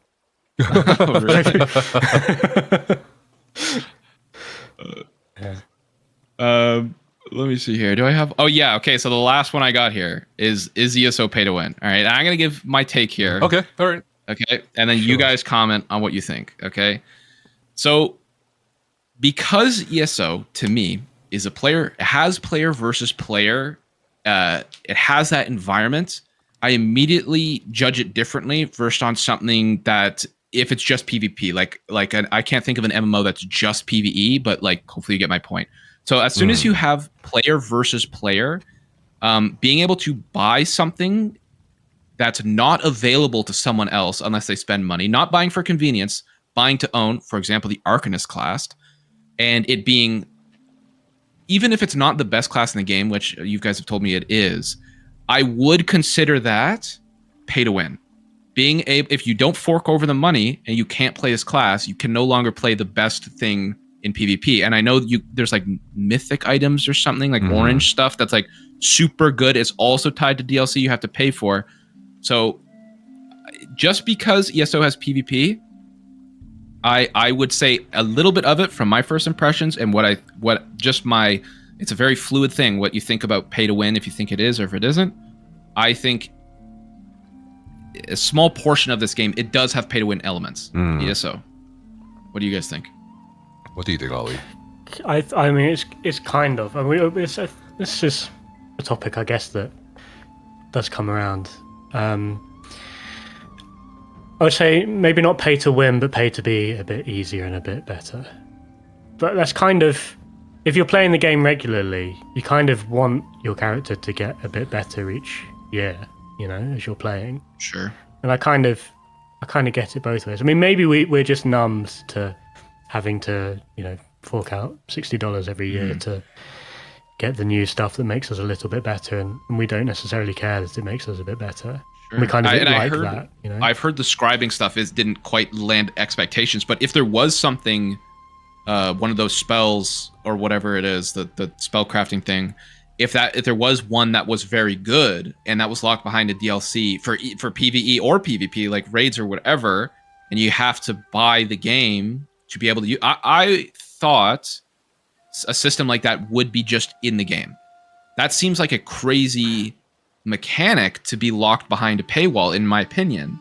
And although I've heard it's not like the spells aren't super great for like the stuff I would be doing anyway, but yeah, like if there's some things I see that you can like pull, I'm just looking online right now, but you can like pull people into you or whatever, and like other people wouldn't have the access to those. Like that seems like a mechanically very impactful ability that's locked behind a paywall. None of the scribing skills are like super new. You can do the same things with gear sets and other skills. You just wouldn't be able to combine them in quite the same way. So I think if you buy the game, you can do 95% of the content without it being anywhere near pay to win, I feel. It's only for that extra 5%, which is the glamorous, sexy, fun 5%, that is maybe a little bit pay to enjoy. What do you think, Nefis? There's so many things you can think about this kind of question or premise. I guess my question to you would be, in the PvP scenario you brought up, what are you winning? Sure. I've never tried the PvP. I have no idea. Like maybe points or what, money? I don't know what happens in there. Well, I just mean like, so I know people have commented this a lot. People say this on my video a lot, that I'll never 100% ESO unless I'm the Emperor of Cyrodiil. Now, I don't think that's part of the zone guide, and I don't know how, but let's just say, would I have say I was equally skilled as like you guys are, would I have an easier time being the Emperor of Cyrodiil as an Arcanist versus like something that's another class that you don't have to pay for? Like that's just like the scenario I've made in my mind is like, say you want to be the best PvP player. I don't know what that gives you, points or money, whatever it is. And would you have an easier time starting from scratch if you were an Arcanist or if you were one of the classes you don't have to pay for? I don't think it matters. I don't think it matters, no. No. Like, in the end, it comes down to time more so than class. Yeah. And then, of course, after time, it's your player knowledge and skills. Okay. So so in that retrospect, in PvP, you don't think it's an unfair advantage to have a class that's like more so in the meta right now, at least from what you guys have told me, that you guys said at the start of the video that I would have a harder time doing the content if I wasn't an Arcanist. So just because you said that, I was just thinking, okay, maybe that translates into PvP as well. But if it's not, there's like way too much. Maybe it could for some people. I don't know, but I'm just asking the question. Arcanist is a bit easier to learn, maybe, but sure. Like, but what are you winning? Similar, I guess, is my devil's advocate question here in regards to PvE or PvP. If you have access to whatever system, right? Yeah. But then I do agree with you. Well, sure, but like you don't. There's like nothing to really win in ESO, right. From my perspective. But then some people will obviously define pay to win or winning as a different definition. Maybe winning is just winning a fight or getting a higher chance of being on the leaderboard. Yeah, okay, whatever, that's fair.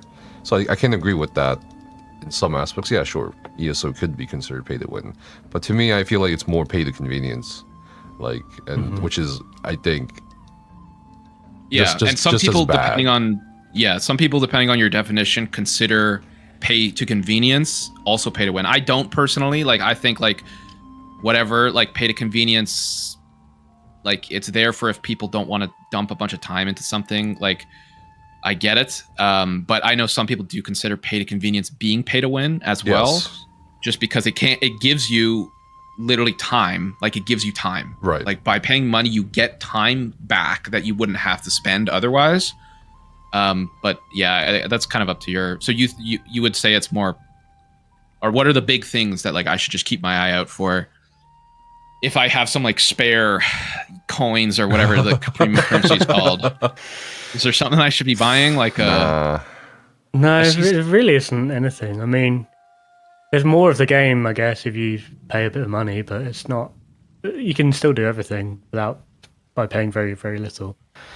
Right. I mean, you say you have a ESO Plus. That pretty much gives you everything already. That's except like, subscribing. really everything. Yeah. Yeah, I don't have ESO Plus or. Oh, okay. Okay. Right, I literally own everything. So all the story content I literally own on my account. I don't have ESO Plus. I had it for the free trial there. That just happened for like a couple days, but right. Oh yeah. I was able to dump a bunch of stuff out of my bank and inventory in there. So that was nice. That's a big thing. Like, okay, so for me, I like basically the only thing I need to carry on my person at any times is fish bait, because I literally don't need gear. And in the gear I do use, as soon as I pick up something, I basically put it on, because I usually don't have any gear at all. Mm-hmm. And then I'll just usually if it doesn't have the research, the little magnifying glass, and it's worse or just something crappy that I don't need, I usually don't pick it up at all. So for me, I haven't had that inventory management thing, but that is a thing I hear a lot, is that craft bag is like essential. Like, it's so good. But I don't do crafting, so I don't know. I don't do writs or anything like that. At the end of the day, I would side with you in terms of like a lot of the pay to convenience and pay to win stuff, because there's just a lot of things I feel like should not have been monetized from a consumer or player perspective, like jewelry crafting or even transmutes when Clockwork City came out, or even scribing to a certain extent. I feel like, you know. But then there's that other end where it's like, oh, it's a business, but also what are the incentives of people buying our shit, right? Like, why would you buy Gold Road if scribing was free? Why would you buy Somerset if jewelry crafting was free? So I don't know if they can come up with some... Jewelry crafting... Would you say jewelry crafting is not part of the base game? No. No, they added that later on. Yeah. That's odd. I guess because my dad owned it that I didn't even worry about it, but... Right. I just kind of thought that was part of the crafting. Like, that's just a thing. It came in 2018. Interesting. Yeah. I don't know that. So, like, to me, like, as a consumer, I feel like they could try to figure something else out that could prove as incentives, but I don't think that'll actually ever happen, because game development is much more complicated than people realize. Yeah. And they don't have a sub fee either. Which draws in a lot of players. I'd assume, like, you pay $5. You pay $5 and you have, like, if you play like me, like 600 hours of content for $5. Like, that's wild. SWTOR similar to that, except it's free. But like, you get my point. Like, they have so much, and I don't really like playing MMOs that have sub fees. And that's definitely, if ESO had a sub fee, I doubt I would be playing it. But I get what you're saying, that like they need other revenue streams. And they kind of, to do that, need to make the story content perhaps isn't cutting it, and like not enough people are buying it for the story. They're kind of blasting through it or whatever, and they're just kind of there for the new mechanic. Yeah, I mean, they're not stupid. They're not. They're actually quite. If I can say this, deviously smart, deviously genius. You know, a lot of people got mad at me. Clever, yeah. A lot of people got mad at me when I said that ZOS or in terms of like the finances, they're fucking geniuses. They essentially have officially sanctioned RMT. They have very clear ideas about how they can monetize things for like even ESO Plus. Like, they've been losing, it seems like, a lot of ESO Plus members. And so what do? They incentivize getting ESO Plus by putting more deals or more free things for ESO Plus only people in the Crown Store. So they're not stupid. In terms Is that what that camel thing is? I keep seeing all over Twitter. Oh yeah. Red camel. Is that pay to win? Having a Yeah. That's a strange definition of pay to win. Yeah, I mean, I don't really use the microtransaction shop, so I can't really comment too much on that. But I do appreciate you guys letting me know. That does help fill, because it's great when I stream or like I talk to people in the comments, but sometimes I don't get super reliable information, and it's kind of hard to look up because ESO. A lot of the relevant forums are like 9 years old, and it's like, okay, is that still relevant? Like, so much has obviously changed since then. But yeah, that's all my questions. All my 6 questions there. I'm just trying to think here if I've got anything. I think that answered everything I got. Do you guys have any questions or anything for me? I actually had a lot of questions early on. What did you? No, I just mean extra. Any extra stuff. In regards to what, like just? No, I wasn't saying you never asked me a question. I was just saying, like, I was wondering if you guys had any questions. Right. Just because it was dead air. I didn't want I didn't want to sit in full silence for so long. I was just hey, you guys got any questions? Oh yeah, I mean, I was gonna ask earlier on. What did you like? What do you not like?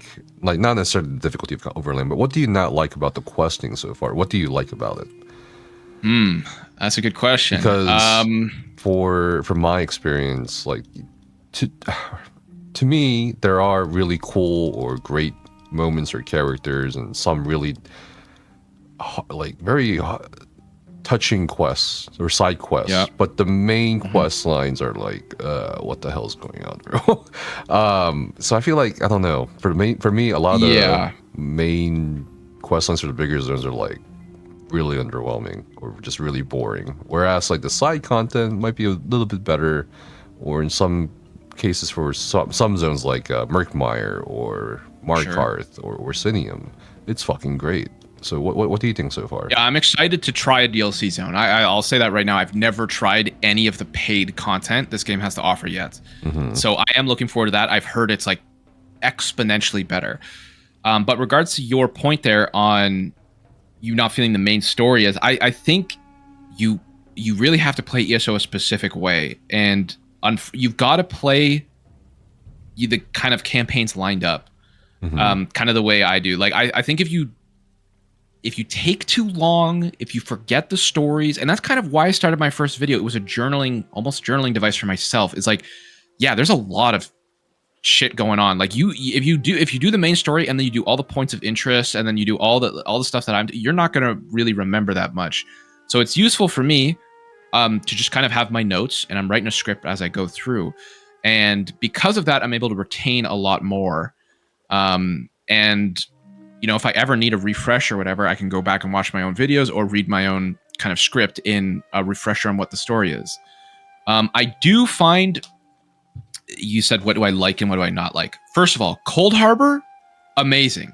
Like, way better than anything in the, like, way better. That, like, I'm a big lore guy. I literally own books about the Elder Scrolls Online. It was very interesting. They definitely took Cold Harbor in a different direction. It's described as like mud, like it's all mud, and like the sky's on fire. And then this was a different direction. I kind of like it. I've been writing down my notes about my impression of Cold Harbor, but the Elder Scrolls Online definitely has a lot of world building, and that's what I appreciate the most. It's basically the only way I can get updated canon Elder Scrolls content, besides like literature. Like, there's no. How many times has Skyrim been released? Like 12 times. Like they just keep releasing the same thing. I can't get new stuff, and this is for me, it's all very new, and it's stories I've never experienced. The Cameron line, which is the current King Cameron, who is the ruler for the Wood Elves in ESO. The Cameron bloodline carries forward into Oblivion, and one of the Camerons is the main antagonist for the like. That's really cool. There's just so much implication and world building, and that's what I really like. Now, what I don't like is we've talked about how the story bosses are so easy. They're hyped up. Every final zone has a story boss at the very end, and they're hyped up all the time, and they never deliver. The only one I can think of off the top of my head in the base game that did well, this doesn't count Cold Harbor, by the way. I'm just talking about like, you know, the factions, is the final boss for the for Loraden, Lady Estray. She had phases. Like you had to kill the fire Atronachs before you could kill. Like you couldn't just burn her down with one beam like I do for most of the world bosses. You actually had to do something. She's the only boss I think so far that had a mechanic. I really dislike that a lot. Like I really I hate the fact that these people are literally the same strength as just like a random guy on the street. Like I don't know. That bothers me so much because you don't see that in Skyrim. Like when you're facing a story boss or even just like a boss at the end of like the dungeon, it's tough. Like the people who have been hyped up to be strong are generally strong in Skyrim, unless you've done some crazy like over leveling. I don't like that. Sometimes the ESO team just drops stuff. They just drop it. Okay. They have, for example, the Staff of Magnus. If anyone has seen my previous videos, they talk about the Staff of Magnus being essential for the success of the Aldmeri Dominion. And they bring that up in Grotwood, the second zone. Greenshade is mainly about the Staff of Magnus. I'll give them that. And then it just disappears. We don't know what they did with it. We don't know where it is. They talk about how important, where did it go?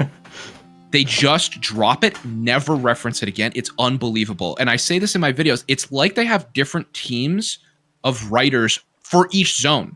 Like, it's like, okay, you're going to write the first third. You're going to write the second third. It's like what they did with the Star Wars sequels. Like, they just don't have a coherent... I'm sure they do, which is even worse. I don't like that. And they do that a lot with characters. Like, they introduce a character. This guy's really important. He's really cool. And he gets like 2 minutes of screen time, or those are my big complaints. I think there's not enough cohesion with some of the storytelling. And I think that's maybe why you get some of that dissonance when you do the main story and you're like, oh, what the hell's going on? It's because they at least for the base game, and I'm again, just to reiterate, I've only done the base game stuff. And like the only reason I could think of they did this is because they wanted players to jump into any zone at any time. Like if you wanted to like do Reaper's March first, you could, but the game wasn't designed like that, right? Like you told me there's levels, like the game wasn't designed. So why do they do that? I don't know. Those are my qualms. Overall though, it's more enjoyable than not. The storytelling is what I'm here for. I'm a big story guy. I'm a big lore guy. It's the mechanics and the execution that is sometimes, just as somebody who has like 1,000 hours in Skyrim, it's sometimes a little lackluster. But it's an MMO, not a single player game. But it doesn't. You could still make the story a little more cohesive. That's my answer to that question. Okay. I would definitely agree about the lore. I think part of it is because they have to stay within the boundaries of what Bethesda has set for them. Sure. So they can't go too wild. But also they did this thing some time ago where it's going to sound really dumb. I don't know if you know about this. And we actually talk. Yeah, maybe you do because you listen to the podcast with the Lore Master, where unreliable narrator. No, they condense like all the things you'll do in your upcoming gameplay, whether you're doing DLC zones, everything, every zone, every quest line, every chapter story you will do happens in the same year. Oh, so you mean each zone is 1 year of time? No. Everything in the last game 10 years of content is 365 days. Oh, is what within the hell? 1 year. So that's another part of why it's like, whoa, that's weird. But okay, sure. Part of that is because, again, I did not know that. That definitely, I will have to think about that going forward because I'm big into lore and I'm already thinking about some stuff that's like, okay. I did not know that. Interesting. So the entire Elder Scrolls Online MMO takes place in 365 days. Within a year. They don't not in Well, but they've like got within, 2 moons. God knows it's how the long. same year. It's the same era, same year. Same year of the era. It didn't used to be like this, actually, but they went back and changed it. So you're telling me Maroon's Dagon and Molag Bal launch an invasion at the same time? If they didn't communicate or anything, they're like, maybe it was like a week later, maybe they're it was a week. Yeah, you can make a good headcanon about that. Yeah. You can some that is wild. What the hell? I did not know that. Isn't that the same with like The Simpsons though? That's been going like 30 years. Those kids never age. Yeah. Yeah, sure. Yeah, I did not know that. Okay. Yeah. Interesting. Well, in terms of, I guess, like, what are you looking forward to after Cold Harbor? Just a Cowell Silver? I'm excited to try I'm excited to try Hrothgar. I've heard that zone is really good.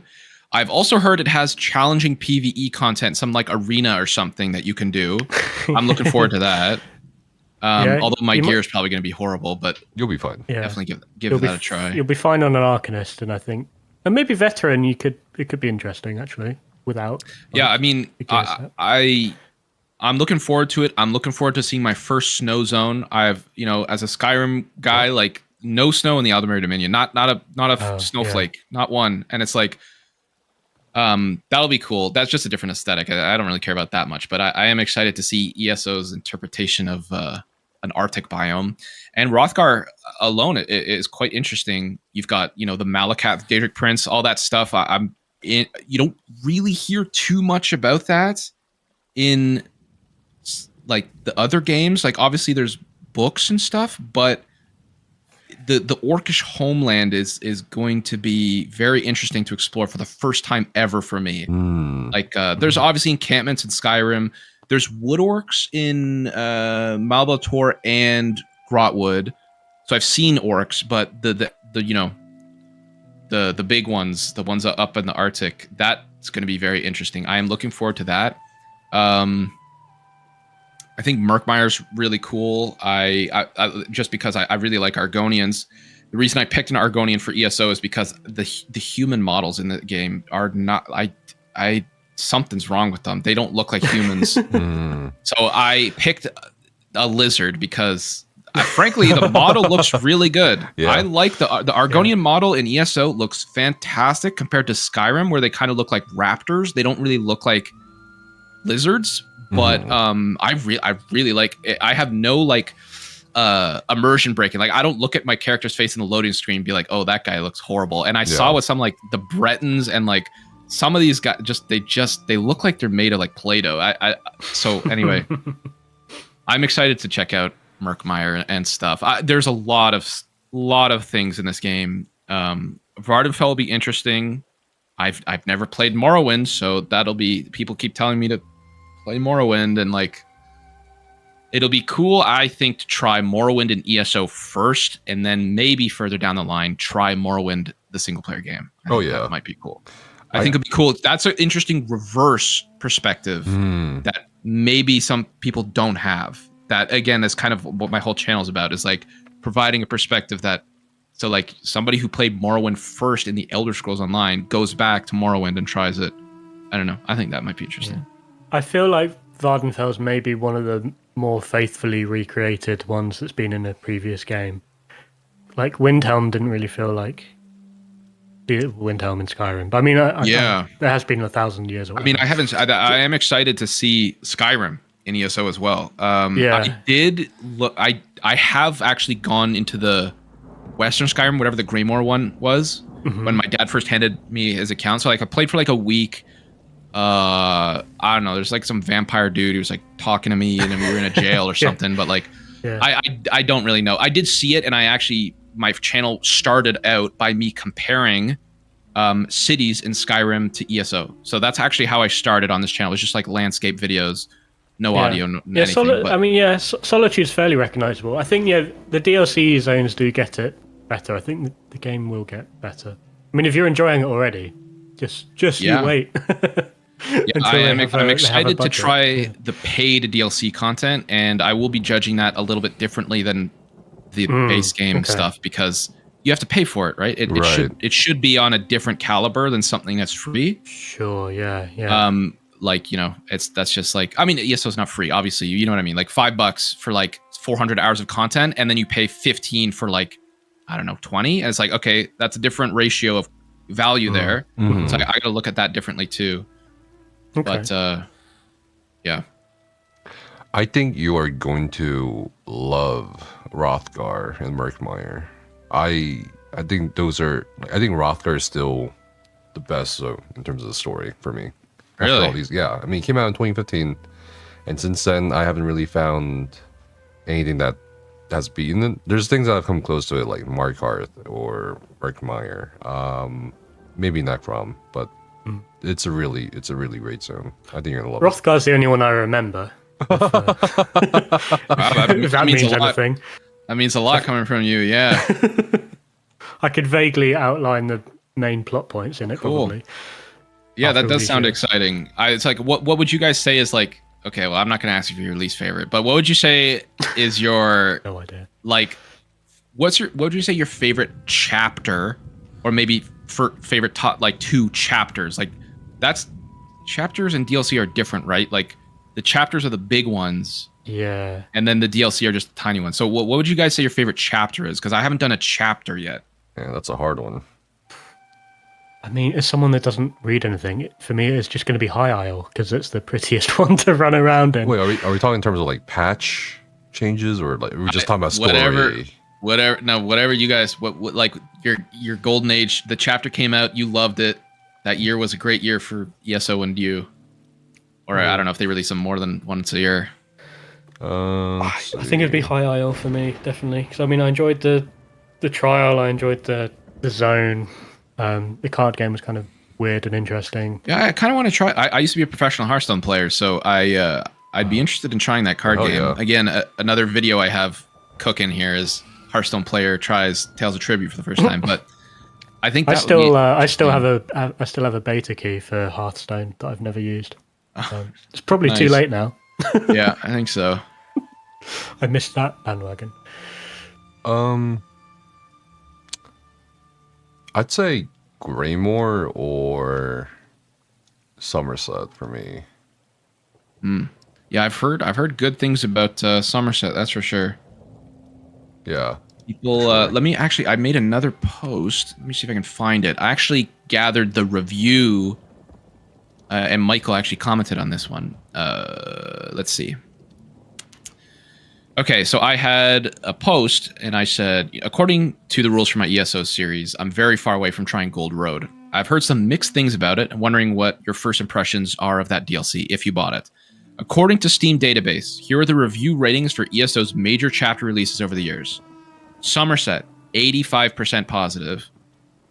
Elsewhere, 82% positive. I have decimal points here. I'm just rounding them for you guys. But Greymore, 56. Blackwood, 49. Wow. High Isle, 57. Necrom, 67. Gold Road, 57. Like, there's... what do you guys... Let me see if I can send a screenshot here just so you can see. Sure. Yeah. But most people, I kind of put a little poll at the bottom. I said, like, you guys agree with this? You think they're overrated, underrated? Let me see. That doesn't... I feel like that doesn't fit my memory of how much I enjoyed any of those chapters.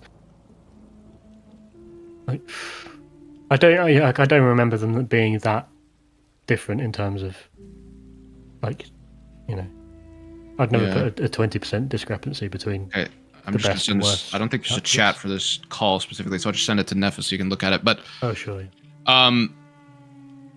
Yeah, that's interesting to me. That and then I kind of said that as like, do you guys agree with the ratings? Obviously, people can kind of they rate the expansion based on how they think of the game at the time. So if ESO is doing really bad, you know, and they don't like their monetization or something controversy happens, right? People are going to reflect that worse in the DLCs. And I was just wondering, you guys have lived through all of these, like, you know, do these numbers match up for you guys? Like, do you guys think they're kind of close, or maybe too low? Somerset elsewhere too high? Like, what do you guys think? I guess we could go down the list, huh? I think Somerset's pretty accurate. Cloud Rest came out, Jewelry Crafting came out, Zone was nice, quest lines were great for a lot of people. Elsewhere being, I think a lot of people... That's the first new class as well. Yes. That's quite No, exciting. second, Necromancer. Necromancer came out, but Necromancer wasn't... Warden. The only reason why people played Necromancer was because they didn't enjoy it, but because it had a it had major vulnerability. So that was like kind of needed. Necromancer was a terrible class. Still is a terrible class in my opinion to play in terms of like feeling. Yeah, it's bad. But dragons, right? I mean, whoa, everyone loves dragons. So Elsewhere, I guess I could see that. That lady. Can you believe it? Dragons in your own homeland. This one does not know, but I think she was. She first talked to me in like Grotwood. I was like, "What the hell? There's dragons in Grotwood." So I started talking to her, and then it's like, "Oh, you have to go to this DLC zone." I was like, "All right, maybe later." But No. I thought I was about to get some kind of crazy dragon burning down the Valenwood, but no such luck.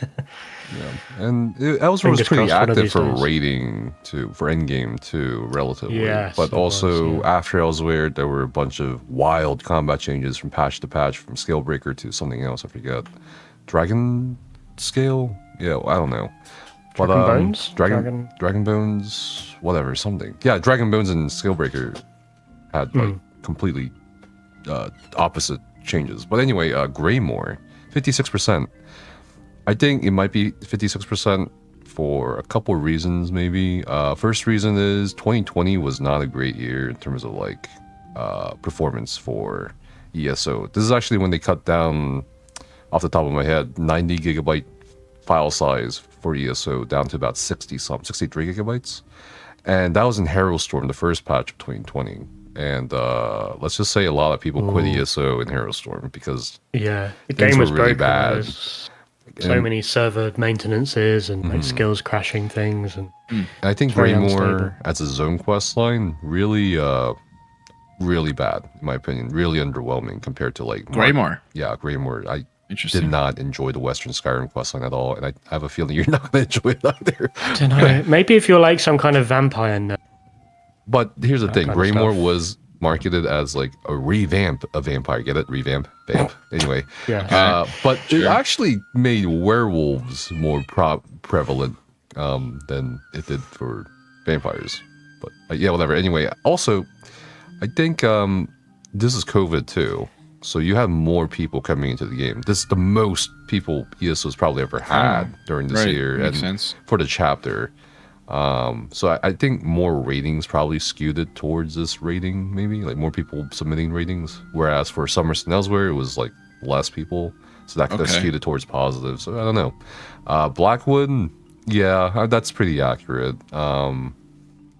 This zone and questline were meh, and my god, we're saving the world again from Marin's Dagon. And the biggest feature for the chapter was companions, which was not so, not everyone likes companions. Or people don't look at that I basically just use, I did get a companion. I got the guy who helps with fishing.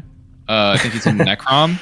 Yeah. But like I don't need another thing to make the combat easier, And Blackwood, people looked at companions and are like, why would I pay $40 more for this? You know what I mean? Like you were saying earlier, like you pay for the DLC content. Is companion system really worth it? Probably not for a lot of people.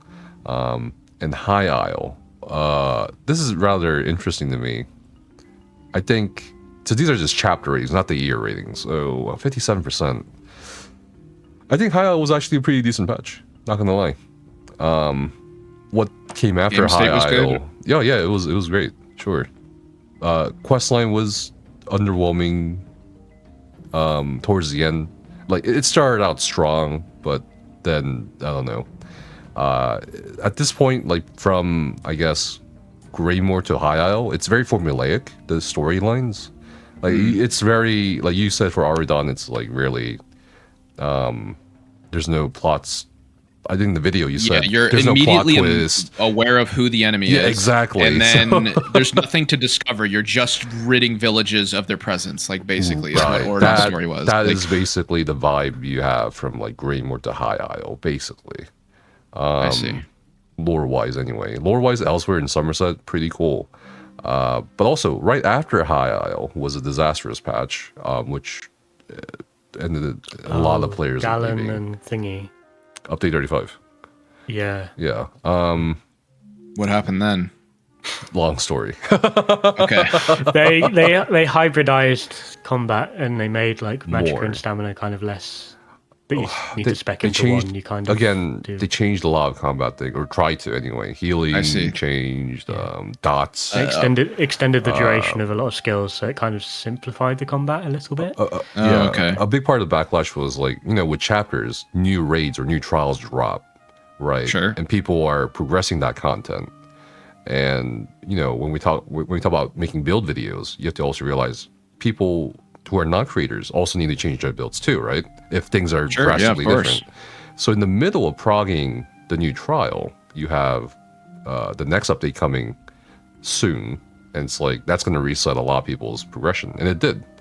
And a lot of people quit before and after. So yeah, Interesting. It's not good. So for example, I was running a program called Project Vitality in ESOU in this server where we're trying to make rating very accessible and more streamlined. People like me. Yeah, more streamlined. Right? And hey, here's the trials you do first, and then here's like a volunteer raid leads from other communities and Discord servers and guilds that on every platform served, by the way. It was a massive coordination effort and required a lot of manpower and resources. We even actually made a bot, COD made a bot, ESOU Discord bot, to do all this tracking and everything, and it was a massive effort. We had at one point 260, 270 raid leads. When that patch was announced, like the patch notes were announced, not coming out, but like for the public test server. Yeah. We ended up in a matter of about 2 weeks from 270-ish raid leads to like 20 something.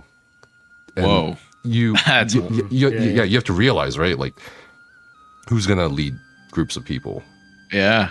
If you don't have these raid leads. So that's when a lot of the raiding scene did diminish quite a bit, and a lot of people's access to raiding got cut off shortly after that.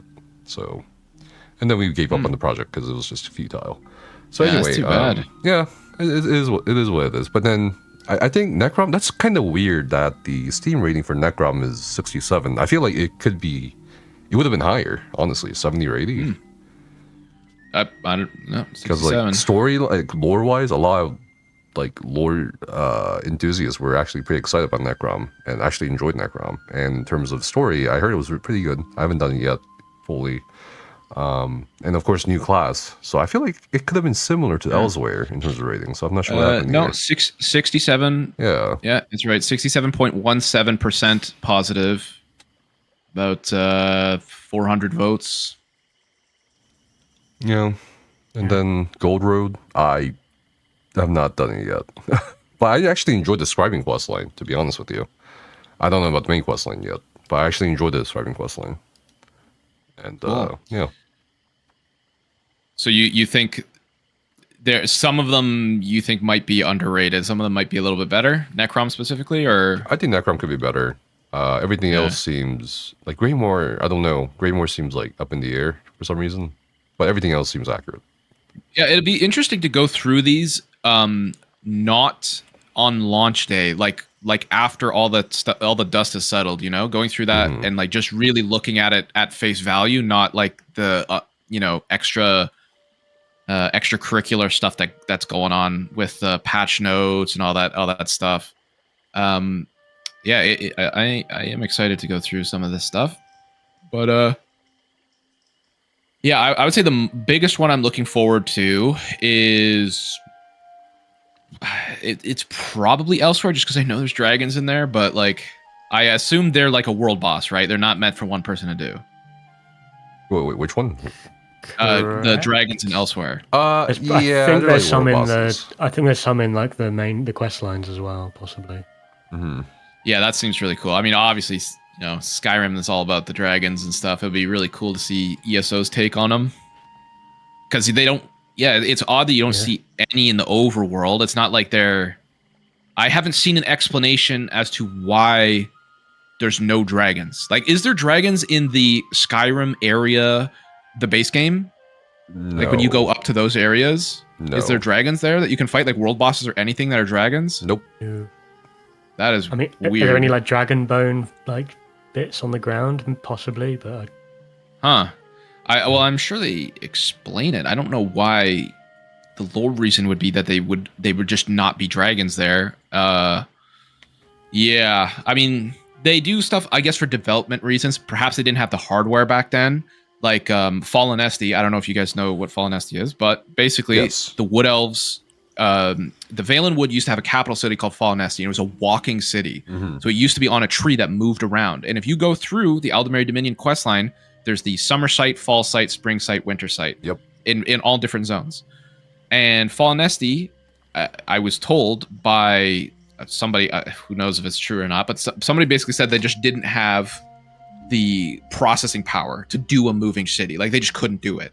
So for ESO, weirdly, it just disappeared. It's just not there.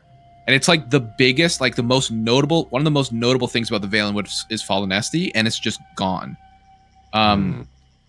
So that was a little disappointing. I was excited to see Fallen Esty. The ruin sites were okay, but some of them had nothing to do with Fallen Esty. But I get that there's hardware implications as well, and perhaps that's why there's no dragons in. I feel like you could do a world boss, like, as a dragon, but I don't know. I'm not sure if that's true with the processing thing. I think it was a lore reason, because Fallen Esty is supposed to have mysteriously disappeared, right? Anyway. I'm pretty sure. It not really. It's in Oblivion, I believe. Like Fallen Esty, it's like sorry, you can't go. I'm just saying Fallen Esty is mentioned. It's also mentioned in Skyrim. Let me just double check that. But it's also in the first. It's in Arena as well. One of the first Elder Scrolls games. I from what I've seen in the research I did in that video for Grotwood, I was just under the impression, it disappeared in the mid-second era. So this 1 year that ESO takes place, it just disappeared, and then it returns for the Third Empire. It literally returns for the Cameron Dynasty, so it returns before Oblivion. So it just disappears during ESO's couple years, and then it mysteriously reappears. It could be saving it for an expansion down the line, maybe. Yeah, that would be cool, but like they would have to do that somehow. It's just a city, right? It's not like it. Yeah, it's not a zone. They'll make it a zone. They'll make it a zone. I don't know how you would make it a zone, but you know what was supposed to be in the AD zones that were not put into the final edition of the game. It was the... Sorry? Do you know what... Oh! Yeah, do you know what was supposed to be? There was an island. There was originally... I did some research for ESO. Originally, the starting island was a... I'm trying to see if I can find the name of it. But the original... There was a different... It wasn't Carthy's Roost. It was a different one, and it was based about the Bosmer. It was right off of Grotwood's coast. And there's a map for it. There's a bunch of stuff. There's like they did it, but they decided there wasn't enough Khajiit stuff, so they decided to make Canarthy's Roost and more focus on the Khajiits. But the original tutorial island for the Aldemary Dominion was supposed to be a Bosmer island, mainly Bosmer. Obviously, all the races are there, but like it's a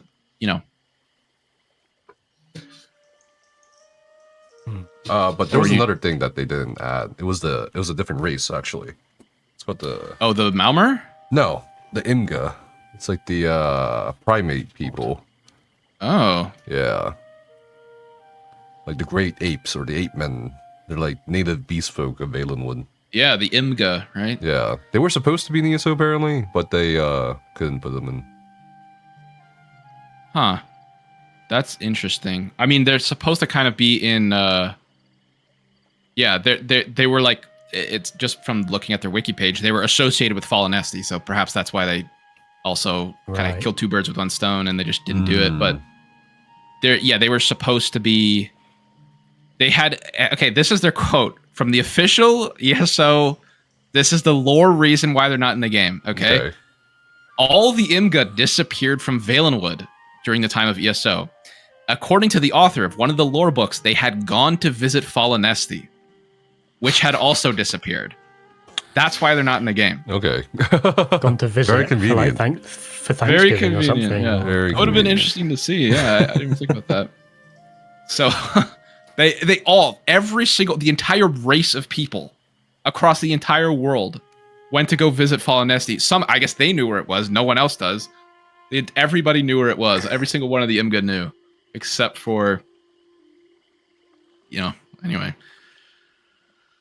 Yeah, there's definitely some discrepancies. I know the lore team works really hard, and they can't do everything. I get that. But yeah, I know there's some people like in the Elder Scrolls like lore sphere, like in the Discords I'm in, that just talk about lore that don't consider Elder Scrolls Online canon. Well, it is canon, unfortunately for them. Yeah. They They just don't. It's like the sequel deniers for Star Wars, There's like that. No. Like there's like, no, it's not real. It's not real. They keep denying it. So yeah. Bethesda has confirmed. It's real. It's just a video game. Bethesda has confirmed it is canon. So, and that's why they have. I mean, that's why they have so much control over what they can or can't put into the ESO. Yeah, I would be interested to hear about the discussions between ZeniMax and Bethesda's lore team. That would be interesting to see because because the writer, I don't actually know if he's still employed, like the original world builder for the Elder Scrolls, the person who like wrote the universe. There's a bunch of them, right? I don't think he's employed by them anymore. Like I think it was like oh, you're talking. Yeah, I know what you're talking about. Yeah, he got terminated. So I don't know who calls the shots really. Well, but that would be interesting. I would be interested to hear like the ESO team's like, oh, we want to do this, and they're like, no, you can't do that.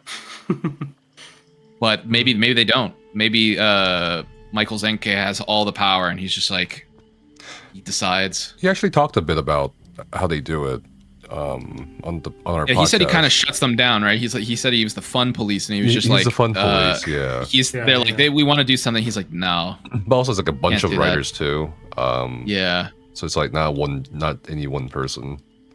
But speaking of you mentioned the writing team. I think I have a sense that the reason why a lot of the chapter quest lines or main quest lines are so underwhelming is probably because they have to make it palpable or like easily kind of like presented to newer players, because a lot of newer players come 1000% agree to ESO for chapters.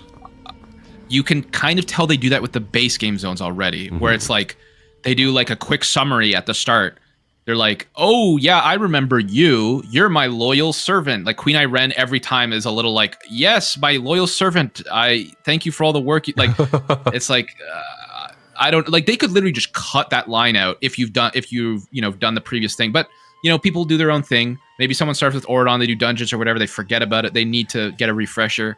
But and that's kind of, at the point I'm at right now, I don't mind it because I can kind of jump into Hrothgar, right? Hrothgar's not really connected to anything. I can just kind of do it. And I'm sure they're going to bring me up to speed on anything, if there is anything with the, what's the name of the faction that's on the left side of the map? Daggerfall Covenant? Daggerfall. Yes. I don't know. It's close to Daggerfall. It might have, a little repeating character or two, and I'm sure they'll bring me up to speed, which I do. But yes, from a monetary standpoint, from financial, like it 100% makes sense to have them not super synchronous with each other.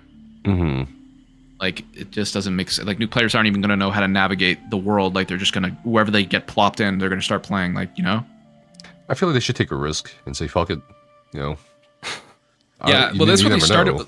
Yeah. I mean, that's what Morrowind, Clockwork City, and Somerset are, right? People tell me that's a trio. Like you have to do it in that order, and there's a lot of like overlap, unless that's not true, but that's what I'm told.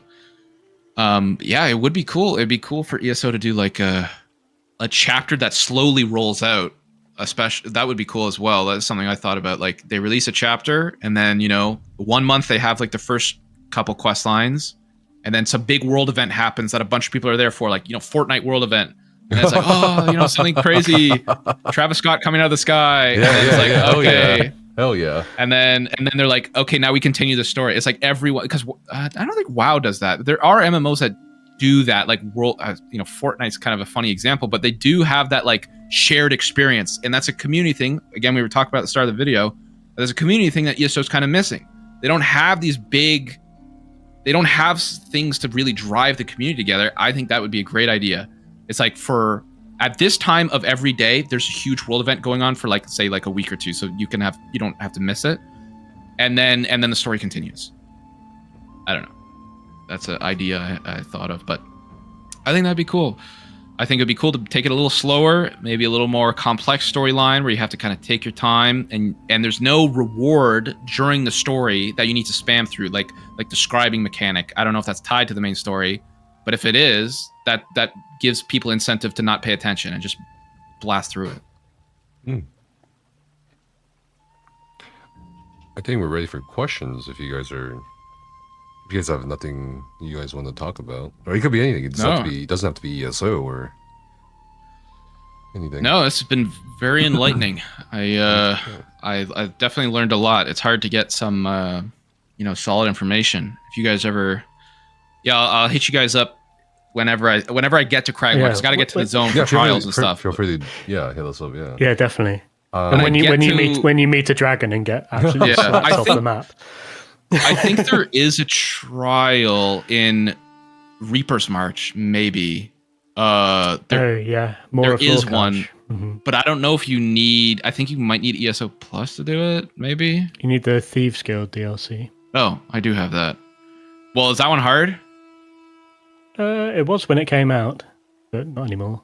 Probably. Well, that I'll keep playing through, but yeah, if I do, Craglorn is a zone that I would like to do at some time because it is its own zone and it's got its own story. But the Craglorn quests are allegedly designed for groups, by the way. Oh, so they might be tricky then. They changed it, pretty sure. Oh, did they? Yeah, they updated it. It got me excited there.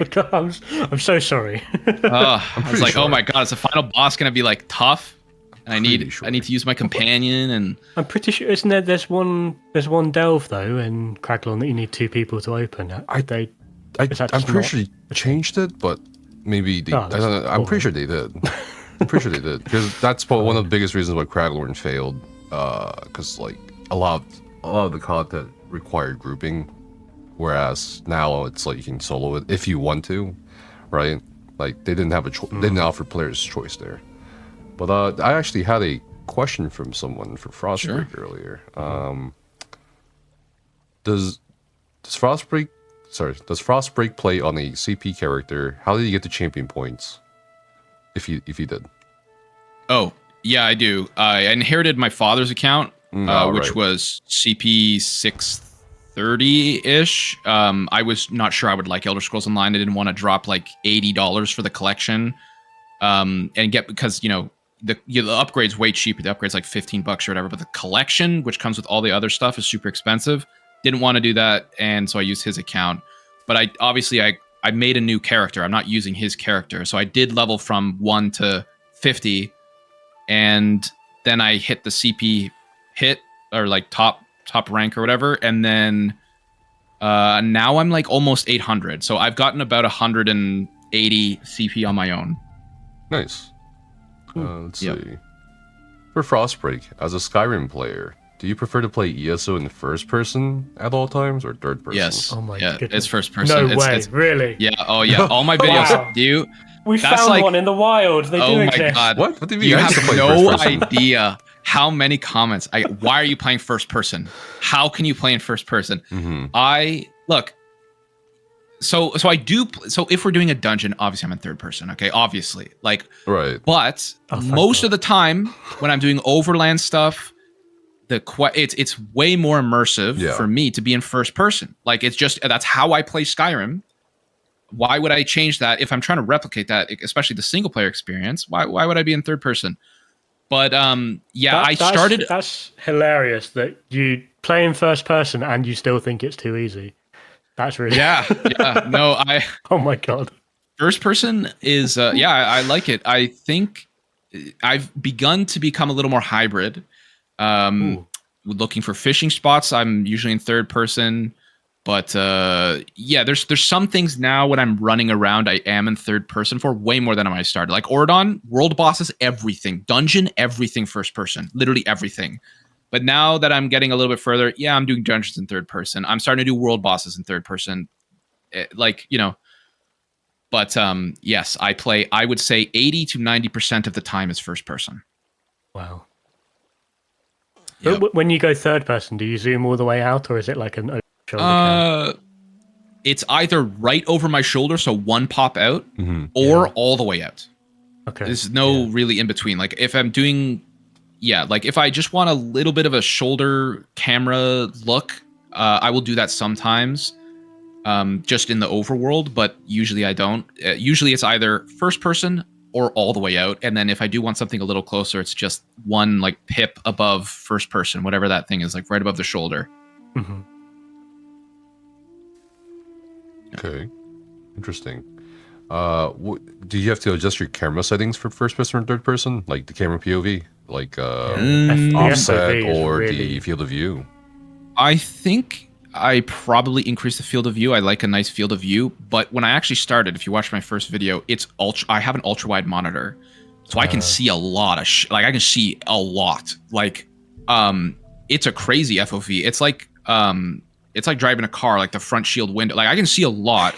I've started playing on the smaller, the regular resolution, whatever most people use, the 1980 by 10, whatever. I use that now because it's way easier for streaming. I can't stream in ultra wide, and it's also YouTube doesn't have functionality for ultra wide aspect ratio videos. You can't do cards. You can't do end screen stuff. You can't. There's like a bunch of stuff you can't do. So as I'm leaning further into the content creation, even though it's a little less immersive for myself, I've started playing on the regular 16:9 aspect ratio. But normally I play on 21:9. That's my normal aspect ratio. And ESO scales perfectly for it. They've got all the UI. It's great. And it fills up my monitor. I can see a lot. It's very, it's great. Okay. Let's see. Have you done anything yet in Cyrodiil? Have you done epic sieges? No, I go zone by zone. So like I lock myself. Cyrodiil will be on my list once I complete all 3 of the Alliance's base game stories. Okay. Right. And I'll hop into Cyrodiil and see what's going on there. But it is on my list. Something I'm worried about. As I play more, my skill is going to increase, and I will maybe be able to be a little bit better. Because if I hop into Cyrodiil right now, I don't know if I'll be able to walk anywhere. Like I'll just get blown up. But as I get a little bit better, and also after completing all the banners, all the 3 banner storylines, I think that will also provide a kind of interesting perspective on the Cyrodiil story, which I assume there is one. Is there an Overland? Is there a story for Cyrodiil? There are quests in Cyrodiil, yeah. Yeah. But like a main story, like when you look at the map, like the special icon that signifies. Oh, no, it's like side quests. It's like side quests that you can find in some towns or some. Okay, houses. then I would have to think of it. I would have to think a little bit more on that if there's no main story, because I kind of play. That's kind of my whole thing is I play for the story. But I think you'll like. I wouldn't Imperial mind trying City. PvP. You could try bundling Imperial City, because Imperial City has a main quest line with Cyrodiil side quests, maybe. Yeah, the issue is with Cyrodiil for the achievements that I've seen, you need like 100 billion damage or something insane. Like I would need to play like because for the zone guide 100%, I try and get all the achievements, and 2 of them is do 100 million healing and then 100 million damage. I can't do that. No, it sounds like a lot. It sounds like a lot, but it's not a lot. You get it pretty fast, like really fast. Really? Like how many hours would you ballpark? Like not even a few hours, maybe.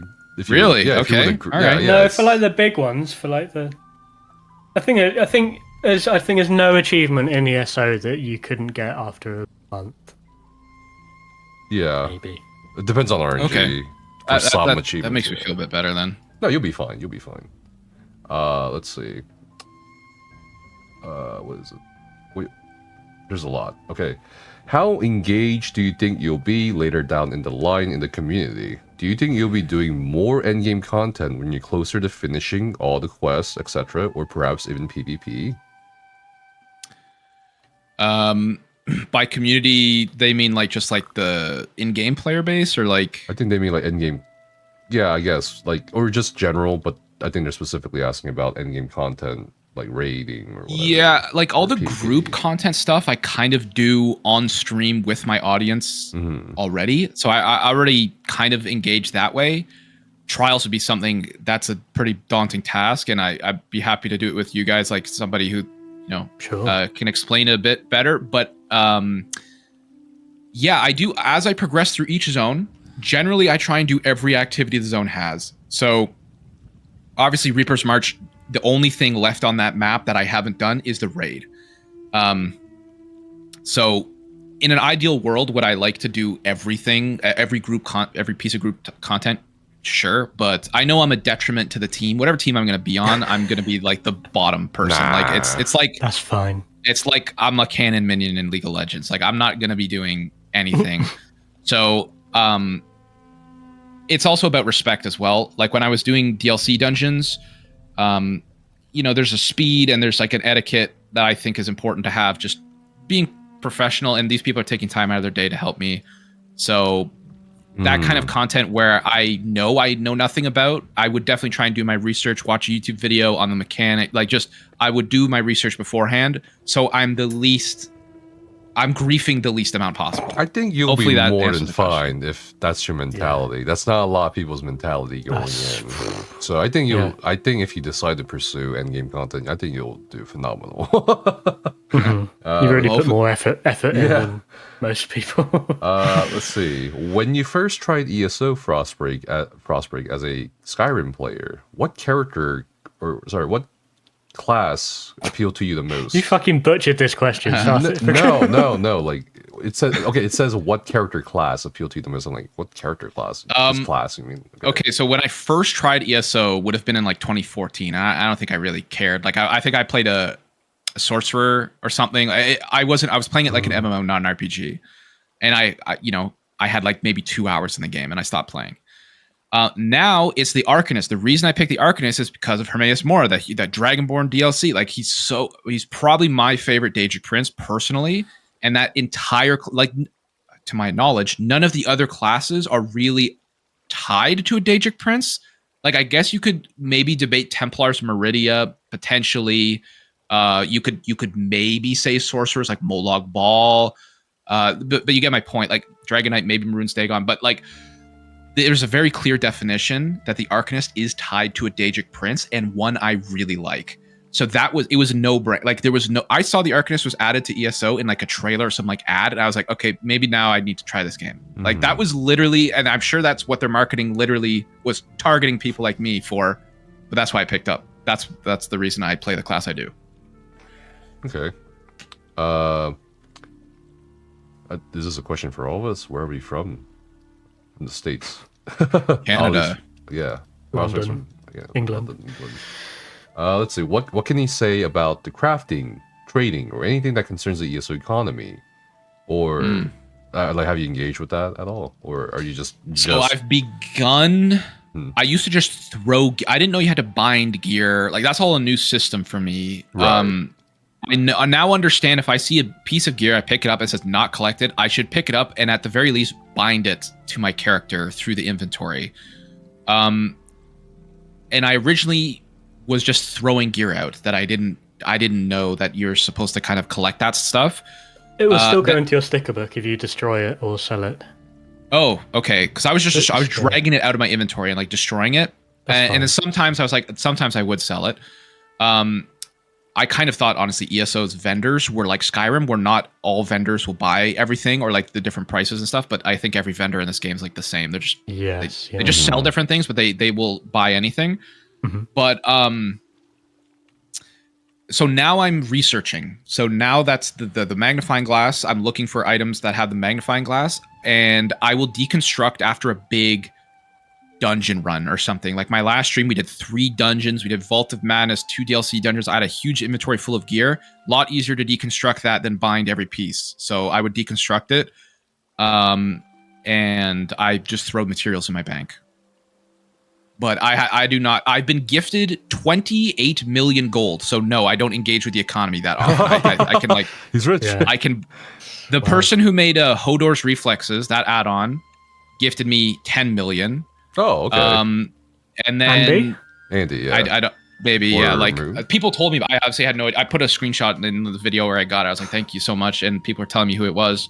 And then another person, I feel really bad. Another established person in the community gifted me 15 million. And then every week or so, I get another like million or so from random people. Wow. So I do not engage with the economy quite often. I don't need to buy gear because that's against my rules. I just play with the overland gear in that specific zone. So if I'm in Green Shade, I can only play with the Green Shade pieces of gear and stuff like that. So When you move to a new zone, you delete all your old gear? when I move to a new zone, I delete all the gear and money from my inventory. And then I have to farm up from scratch, from naked, like just to make it a little bit harder. But I kind of like it. It gives me a nice, fresh start. Mm-hmm. Do you unslot all of your champion points? I don't use champion points. Oh, okay. Oh, really? Okay. The only champion points I use are 2 green nodes that give me better fishing luck. That's it. So I don't use any of the blue ones, none of the red ones, and then I have like 300 green ones left over because I think champion points make the game easier. I don't want to do that. Yeah, they kind of make, especially like the older content, it makes it far too easy. Yeah. Because we didn't when that came out, we didn't even have that many champions. Like there were. Yeah, if we were doing a caps trial and or stuff. something, I guess I would equip it. Like, sure, I had no idea what I would put on, but no, I don't use champion points to basically answer that question. Mm-hmm. Oh, what faction are you? Which alliance did you pick? I was an Argonian, so whatever their natural thing is, Pact. and then I Nice. got a token to change myself to Aldemary Dominion because I found out I couldn't do the Harborage quests, like the main Cold Harbor stuff, in the Ebonheart Pact. Like, you know what I mean? Like, the Harborage is where your alliance is, and I hadn't done any of the Covenant zones, so I would technically, by my rules, wasn't allowed to go there. You couldn't go to Stoneford. Yeah, okay. So I had to buy an alliance change token from one of my, again, my gracious donator, Sergeant Jeff Mongoose, just gifted me it through the Crown Store. So I got a race change token, switched to Aldemary Dominion, and here we are. Nice. Fair. I think. Wait, what is this? Hold on. I think we got 2 more questions here. Let's see. Sure. For me, doing back. Hold on. For me, back in 2014, the Mages Guild main quest line and getting to the part reading and meeting, quote unquote, Uncle Leo was the hook for sticking to the game and realizing why the game is 18 plus. Do you like the dark stuff lore-wise in ESO and how they are portrayed in game compared to the solo games or single player games?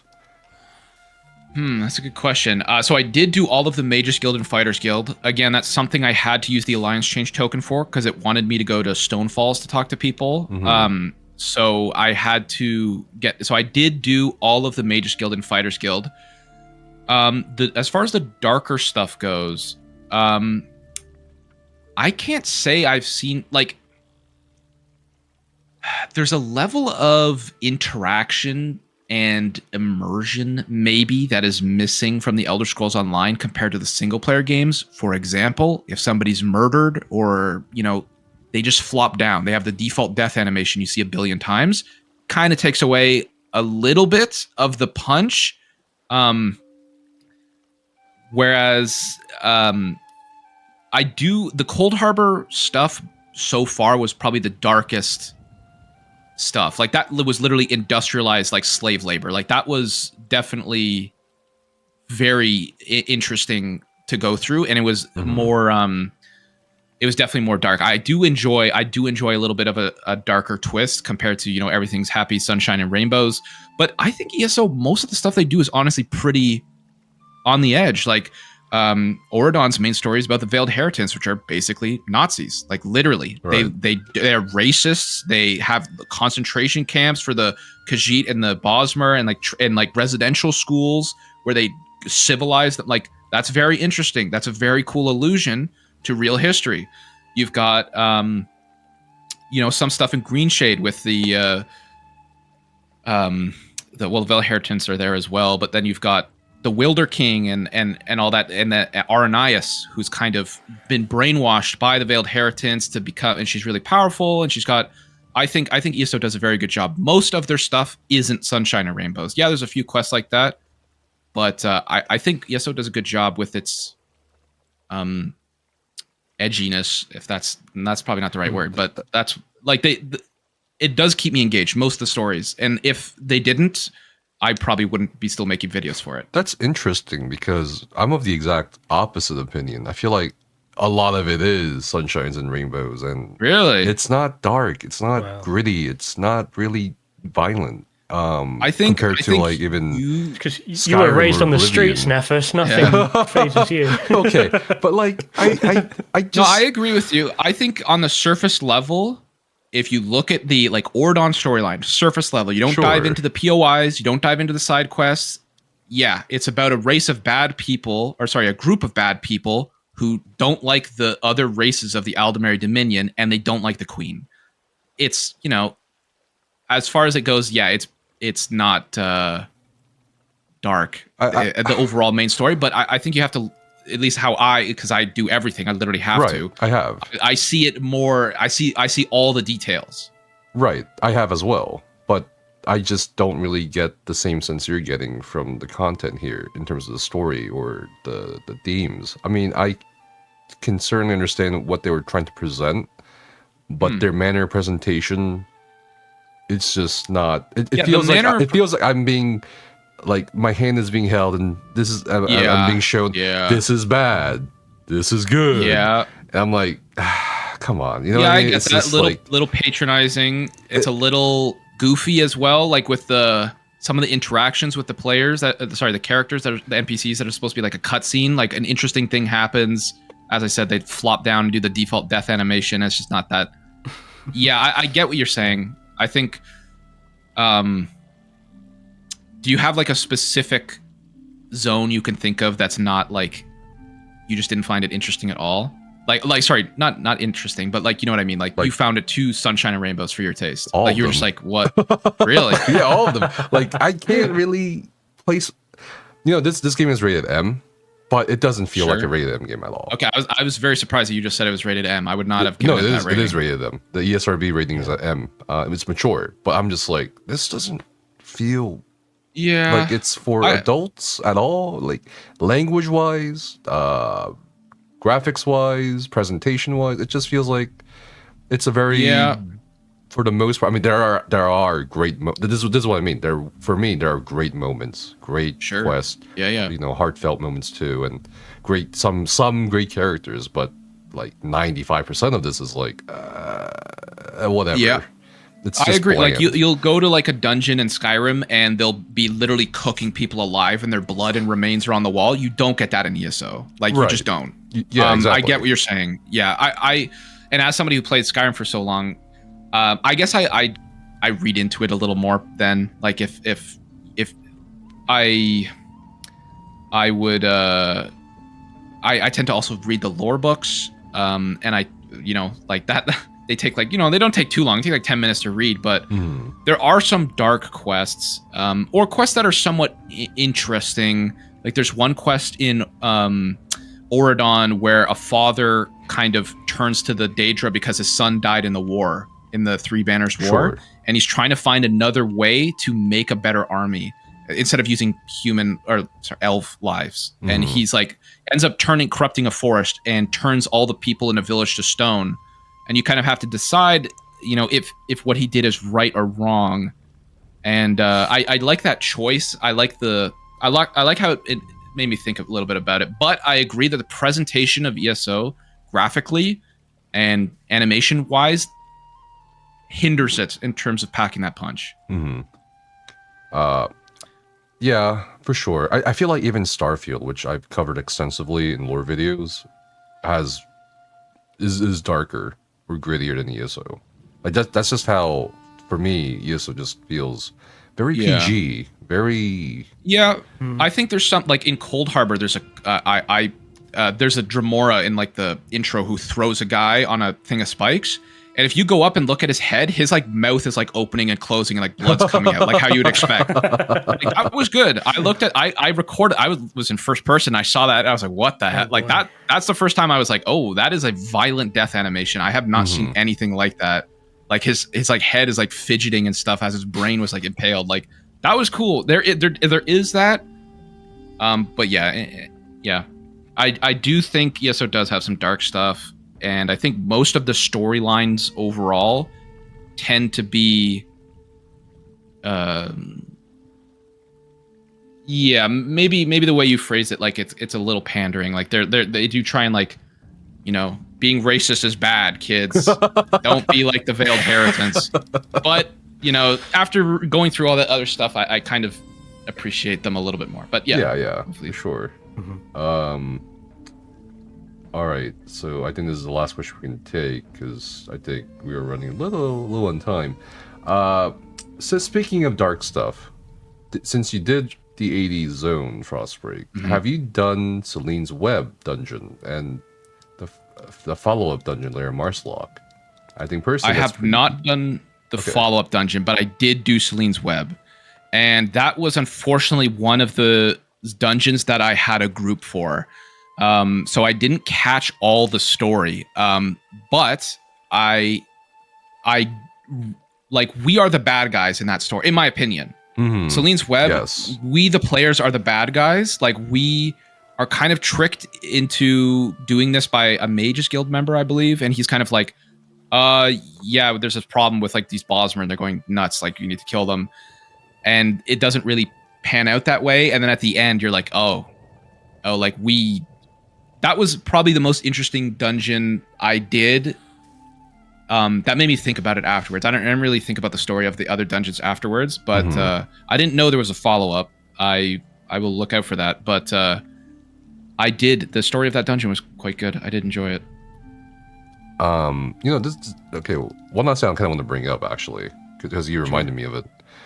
Do you think part of why maybe sometimes the stories that you encounter in ESO don't feel impactful, if that is what you feel, sure, Ollie or Frostbreak, is because we know we can't lose? If that makes sense? Like, it's just, what's the option here, right, for this kind of game setting? Okay, what happens if you lose? Like, does your game uninstall? Like, what?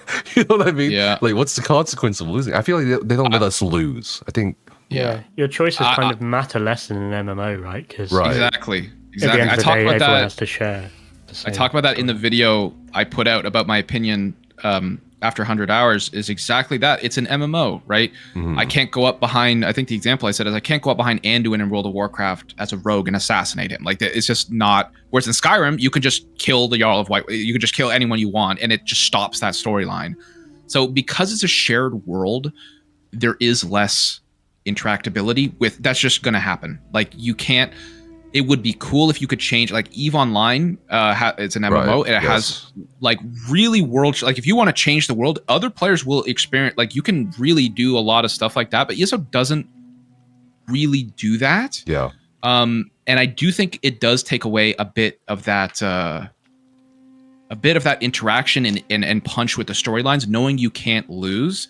Also, knowing there's a lot of impactful, like, for example, there's one mission in Reaper's March where you choose if Rosumdar lives or dies. No matter what you choose, he pops up at the end for the crown giving ceremony. For the Cold Harbor story, I chose to sacrifice Lyris as one of the companions. You know why I did that? Because she's in promo art for Greymore. So, like, I know my decision probably didn't matter. Like, I don't like that. And ESO does that a lot, is they give you an option and it's a fake, it's a false option. It's not real. It gives you in the moment, you're like, okay, this is really cool. But then long term, you're like, why did they even give me what's the point of the option if it's not an option? You know, like, and I think an MMO, because it's an MMO, it has to do that. But if it was a single player title and I chose to kill Rosumdar, he would be dead. You know, that cuts off like a quest line or something. Doesn't Star Wars: The Old Republic do it a bit better in terms of, like, choices and, like, consequences? I feel like it does. Yeah. So Star Wars: The Old Republic has a much better questing system with your friends, because you get to vote on dialogue options, and basically every dialogue option changes the rest. It's like a choose your own adventure, right? Like, there's a light side choice, there's a dark side choice, and there's kind of like a medium choice. Like, that's kind of a bit of both. So when you're questing in a group, you guys all vote on which ones you want to do, and whichever one you pick, it progresses the story. So I did the DLC, the Hut DLC with my friend a while back, and you can get a different ending, depending on the dial. You can align yourself with the enemies. You can. There's different things you can do that you can't do. That's just not there in ESO. I think if ESO had if they just copied Star Wars the Older I know that's probably impossible to do, but the questing with friends in ESO is really subpar in my opinion compared to SWTOR. Like, I don't want to quest with friends in ESO. I have some friends who play this game. I don't want to quest with them because they're going to spam through dialogue. They're going to be like, it's bad. But in Star Wars: The Old Republic, you really get to make the decision together as a group, and that changes the outcome of the story. Okay. That's all right. Yeah. Ollie, do you want to wrap it up for us? Yeah, sure. Yeah, thank you, Frostbreak. Where do we find you if we want some more Frostbreak content? Yes. Well, just YouTube for now. I don't have Twitch or anything, so it's just my YouTube channel, and I also have Twitter. I don't really use that often, so the YouTube channel is the place to locate me. Perfect. Brilliant. All right. Yeah, I look forward to hearing about how you get on with the DLCs. I'm interested. Thanks for having me on. I'm looking forward to potentially trying out a raid with you guys and letting you down. So definitely, yeah. I am super curious how you find future content. So definitely hit me up. We'll get you back on in 8 years' time. Yeah. Well, that's good. Well, no, if you have any questions, just DM me or DM Ollie or whatever. You know, definitely. Yeah, okay, that's good. Thank you. All right. Appreciate that. Well, then, I will see you gentlemen soon. See you. Have a great one. Thanks for coming. See you later, guys. Appreciate your time. Have a good one.